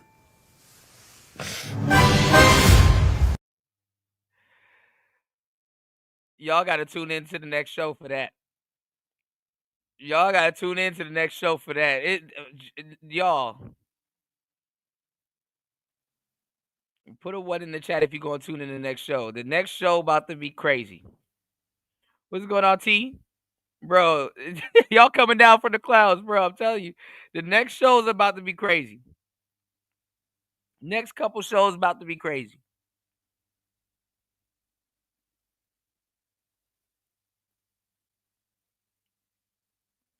Look, the old footage of him surfaced and stuff like that, where he was fighting that dude that passed away. There was a guy that he was fighting, and the dude ended up going to jail, and women were passing. Shout outs to War Master. Women were running around using the guy as jail bait, like a jail bay. You know what I'm saying? You know how you pass around those I Can Save Them photos where it's like, okay, jail bay and stuff like that. They were the dude he didn't even go viral on Zeus like that. And then they said he was a well-known dude also, but the dude just started going viral, and then like less than a month later, he ends up getting unsubscribed from life at a gas station. So I'm like, damn, bro got dealt a shitty hand. But they were trying to make him a manosphere mascot, just like Austin Holloman. Drum roll, please. The legendary Kevin Samuels. You see, Kevin Samuels came at the right time. It was 2020 and it was COVID, but also he came at the time where the white manosphere guys were on a decline because of all the infighting in the group. But it's interesting that Myron never asked what happened to the white manosphere guys or what happened to the manosphere in general. Well, let's continue with that. Kevin Samuels music. You see, while I'm talking about this, I also want to mention that Fresh and Fit blew up also in 2020, 2021. But Fresh and Fit was bound to blow up. Fresh and Fit was bound to blow up. It was inevitable. Now, if somebody says Kevin skyrocketed their success, okay. Was most likely around 2021 where they had a run. And when they had a run, the manosphere had a new king, Fresh and Fit. Oh, now stop the show. Listen, World Star Hip Hop is what put Kevin Samuels on. The manosphere did not put Kevin Samuels on. World Star Hip Hop put Kevin Samuels on. Kevin Samuels was in a World Star Hip Hop. He was in the hip hop circle. That's why he, again, I keep saying this. That's why he went on Vlad. That's why he went on Joe Budden. That's why he went on No Jumper. That's why he went on T.I.'s podcast. That's why he was going on hip hop podcasts. All right. World Star put Kevin Samuels on, and a lot of Kevin's ideas and show material came from this space. It is important to know that while Fresh and Fit are not black, they were at the top of the manosphere proper. And I'm talking about the manosphere proper. And that's true too, Shannon B. As the guys who were white. And so they had an international. And see, look at that. Yeah, like I said, they were going to get big. Yeah, shout out to Shannon B and War Master. Y'all are correct. Fresh and Fit did have an audience before Kevin went on to their show and put those older harlots in their place. But yeah, absolutely. Fan base, unlike us, who were basically in the black sector of the manosphere. Kevin Samuels was also known on the international scale, but his content was really for the black community, although he was respected elsewhere. But let me get back to the question. The question is, since Fresh and Fit actually had the manosphere throne, and especially they did so once Kevin Samuel passed away, what happened to them and their allies? Well, let's find out. Well, the question is, did Fresh and Fit get demonetized, kicked off TikTok, kicked off Facebook, Instagram? The answer is yes. Yes, they did. Fresh and Fit, when they had the juice, they got demonetized. And so did a bunch of their people and their allies. People like Andrew Tate got deplatformed. And then instead of deciding to stick to the content, they decided to do something that was real crazy. Now, remember, that is Walter true. did. That is true. There is some truth to that. Damn. Shannon B says Kevin Samuels was a dressed up version of Tommy Sotomayor. Dang. You might be going somewhere with that. You might be going somewhere with that. God damn it! You can't make this shit up.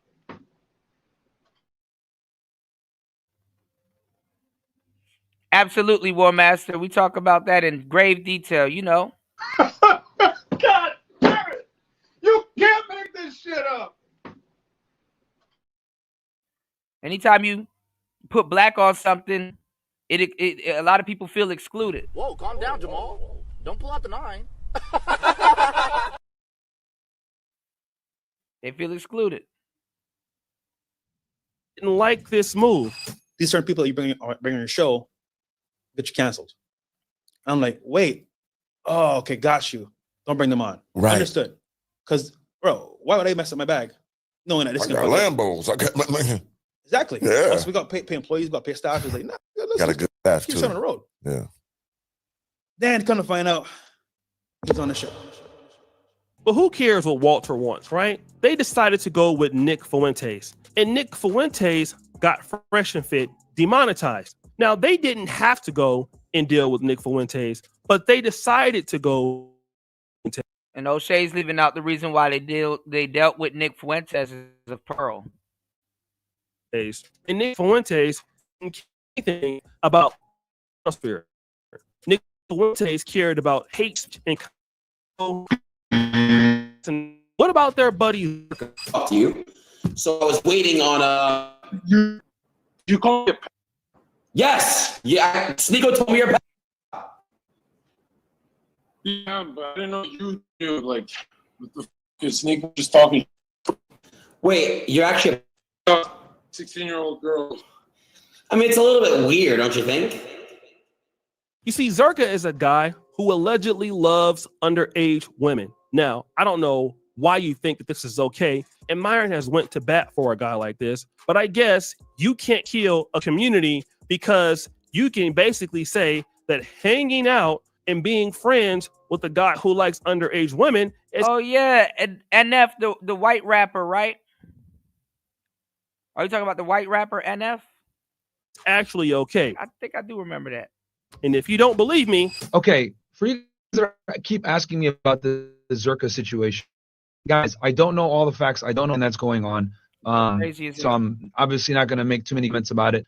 And that's really it. I don't really know everything. So since I don't know everything, I can't really comment on it right now. So it just came to my attention hours ago, like right before my live. Obviously, you guys know I tried to get involved in a bunch of drama. I didn't even know Zerka was in Miami until recently. So yeah. Stop the cap. Oh yeah, I think Zerka went to like fight him or some stupid shit. That's Myron, who's basically going out there admitting that, you know what, it's okay for us to say that we like pedos, but at the same time— Oh yeah, I did. Yeah, he did have Nick Fuentes. My bad. I'm thinking, okay, my bad. I'm talking about the rapper, because somebody said that particular rapper was in the space at one point. What's going on, Aqua? Yeah, Nick Fuentes did used to hang out with Kanye and Trump.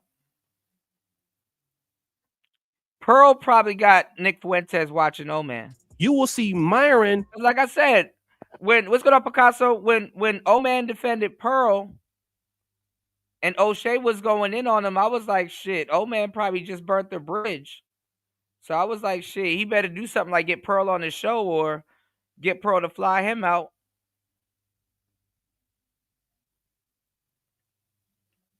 You know what I'm saying? Because he probably done sabotaged a friend for that. In clips trying to arrest pedos. So, like, let's be honest. What was your intentions today? To have sex, yeah. Okay, to have sex. And are you aware of the fact that the age of consent in Florida is 18? Isn't it the Romeo and Juliet law as well? See, they run it out of content. Bro. Yeah, you're 24 though. You don't qualify for that. Yeah, nice try, but you don't qualify for a Romeo and Juliet law. It's only about 3 to 5 year age gap. So you done this for it because you know you're Romeo and Juliet law. I'll give you that. I'll give you that. You don't qualify for that law. The age discrepancy. Shout outs to my brother SG. Thank you for dropping the huge $5 on the Cash App. Shout outs to everybody in the building. Make sure you guys hit the like button and support the show. It's Player Talk Radio. My bitches. You saying you can't control your bitches? My bitches. You saying you can't control your bitches? My bitches. You saying you can't control your bitches? My bitches. You saying you can't control your bitches? My bitches. You saying— All right, we going. What a money reside, what a money reside, what a money reside, what a money reside. Okay, let me tell y'all something. I'm doing something real big this month. Any deal that y'all got and they beating us, I'm gonna be about $400. Just give me your pen and the paper, cause I'm asked what the what? What a money reside, what a money reside, what a money reside, what a money reside. Okay, I told y'all before, y'all know what I do. I give all these good deals and everything else. Y'all better ask about me because I do all that all the time. And that's on who? Man had a little lamb. Okay, okay, okay, okay.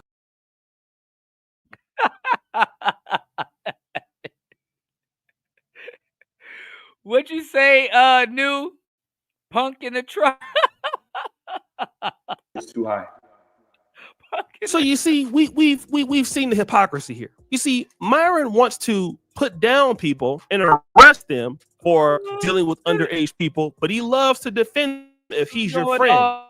But see, I guess this isn't killing the manosphere. This doesn't hurt the manosphere. But Kevin Samuels— Oh, that shit was crazy. That's the craziest joke I've ever heard. Punk in the truck. Fans have this question. Well, isn't this killing the manosphere, Myron? Well, we think so. Those of us who are fans of Kevin Samuels, because Kevin Samuels could never work or put somebody on who's a PED0. No, That's not cool. It makes the movement bad. And it also makes the movement bad when you do what Nick Fuentes and other people who participate in hate speech. Or let's talk about this. What about Fresh? Sorry, guys. I'm getting excited here. Fresh was a guy that was talking about how you should be red pill. And what did we find out? Well, he was out here getting Instagram models pregnant, even after talking down on OnlyFans models, which is what you both do. You see, it's okay for you to hate on OnlyFans models. I guess it's a problem to date OnlyFans models, according to you, but it's okay to put them on your show and put them on, and then you, what the clapping sounds? You shoot the club up inside of them so that you can get them pregnant. Isn't that right, Myron and Fresh? Because both of you have had pregnancy scares and been exposed for doing creepy stuff to women in your show, like getting them drunk and all kind of stuff. Damn, so now he's going the PDF file route.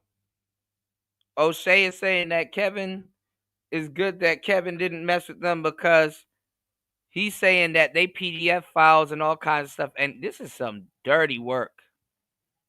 This is some dirty work. He said Myron a whole demon.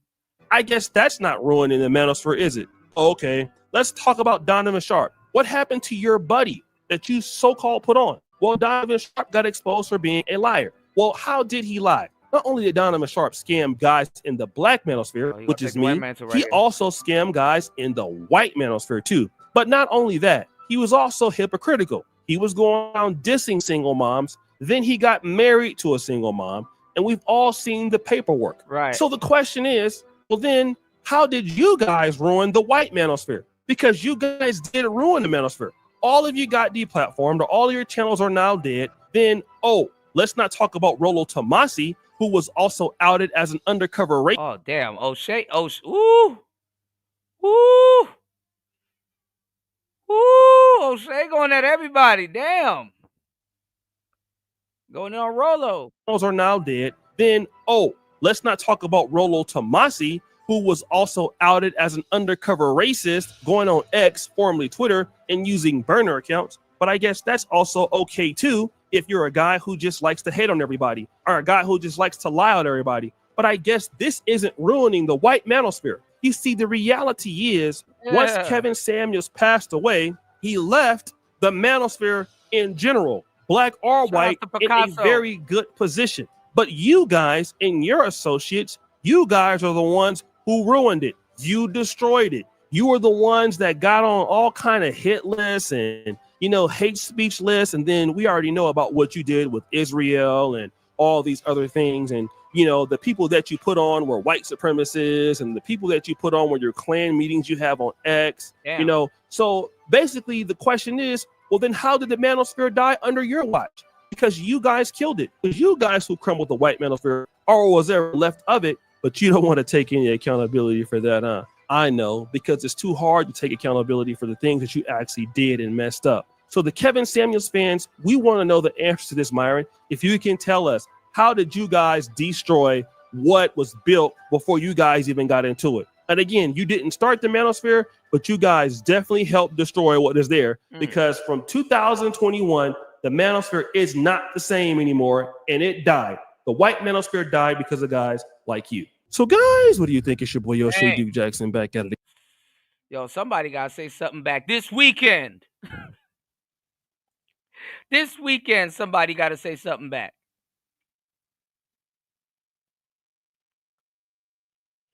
Yeah, that was, oof. Yeah, Oshay versus Satan the Sinner.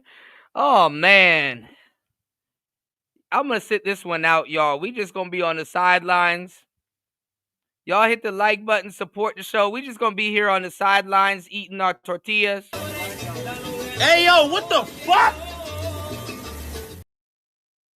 I'm just going, you know what? I'm going to sit this one out.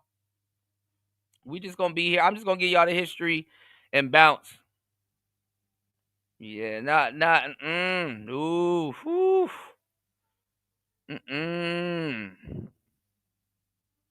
I'm good. Yeah, now that I think about it, just some of the stuff that took place in this space, I'm like, oh shit.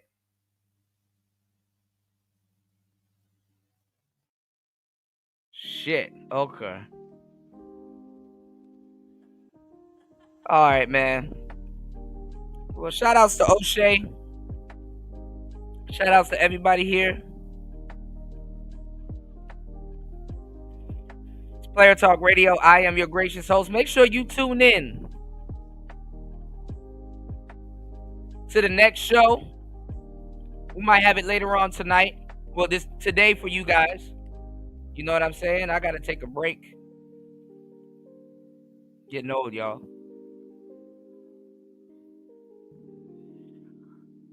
We're gonna go in on we gotta talk about the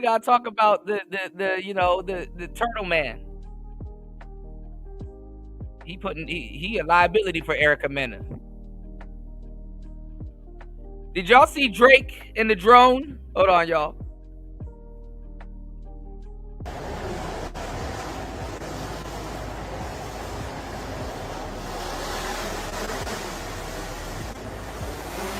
Hold on.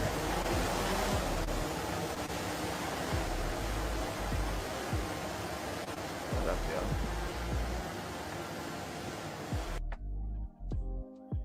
This is what I wanted to do. Yeah, I wanted to full screen it. Hold on. Y'all see Drake chase the drone? I got you, Picasso.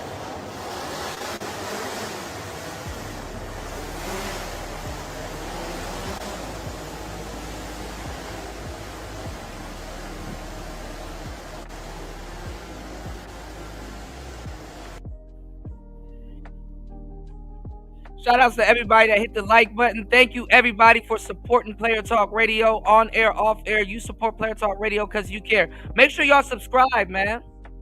Make sure y'all hit the subscribe button. Let's get us to 4K. I slowed down on the subscribing thing. We should have been past 4K, but it's all right. Let's get us to 4K. Make sure y'all hit the subscribe button. We out. It's Player Talk. Peace. Nigga, man, I can't sleep like this, bro. For real, this shit got a nigga dropping tears, nigga. That shit hurt a nigga pride, bro. Let me get my motherfucking paper. Period. Fuck that shit.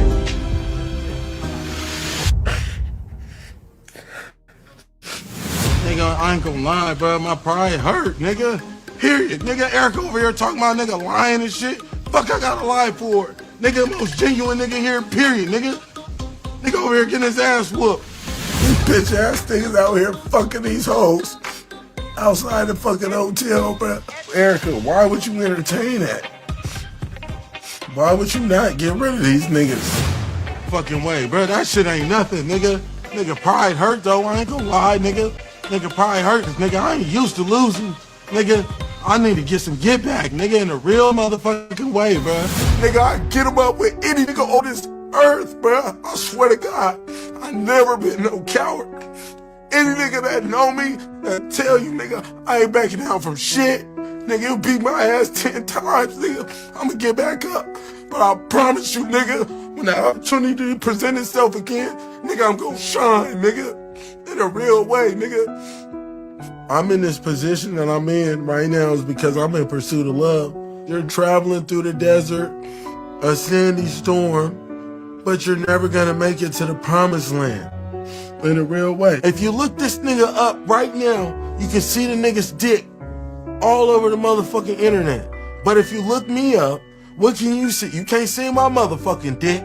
Nigga, you ain't sticking that shitty ass dick up in Erica, nigga. In a real way, but honestly, my motherfucking pride is hurt.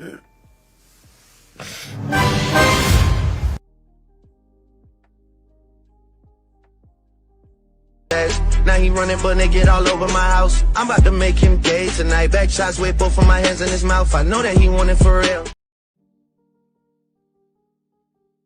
Hey, how you doing? I'm fine, Jesse. What's your name? Sam. Sam. And are you a slut, Sam? I have 2 brothers. Oh, okay. Are you close to them? I am very. And do they see you as a slut? We're all sluts. You're a slut. All these dudes behind you are sluts. Your cameraman's a slut. Your PA's a slut. And your mic's a slut. And what made you a slut?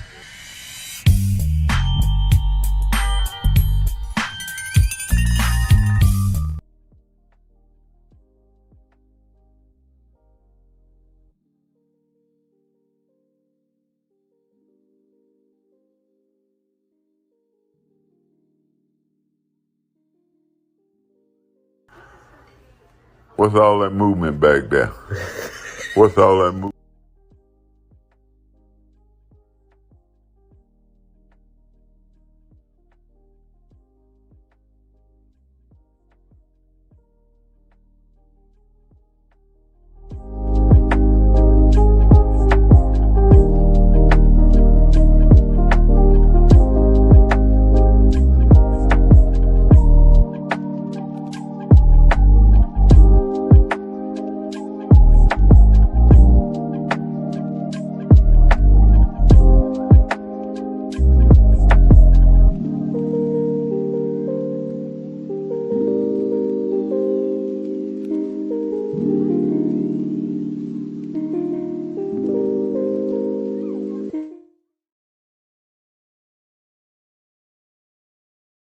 Grand Rising. Too bad you lost the poetry slam. Maybe next time you'll pander more to black women and make unnecessary references about Egypt. Broccoli's man-made.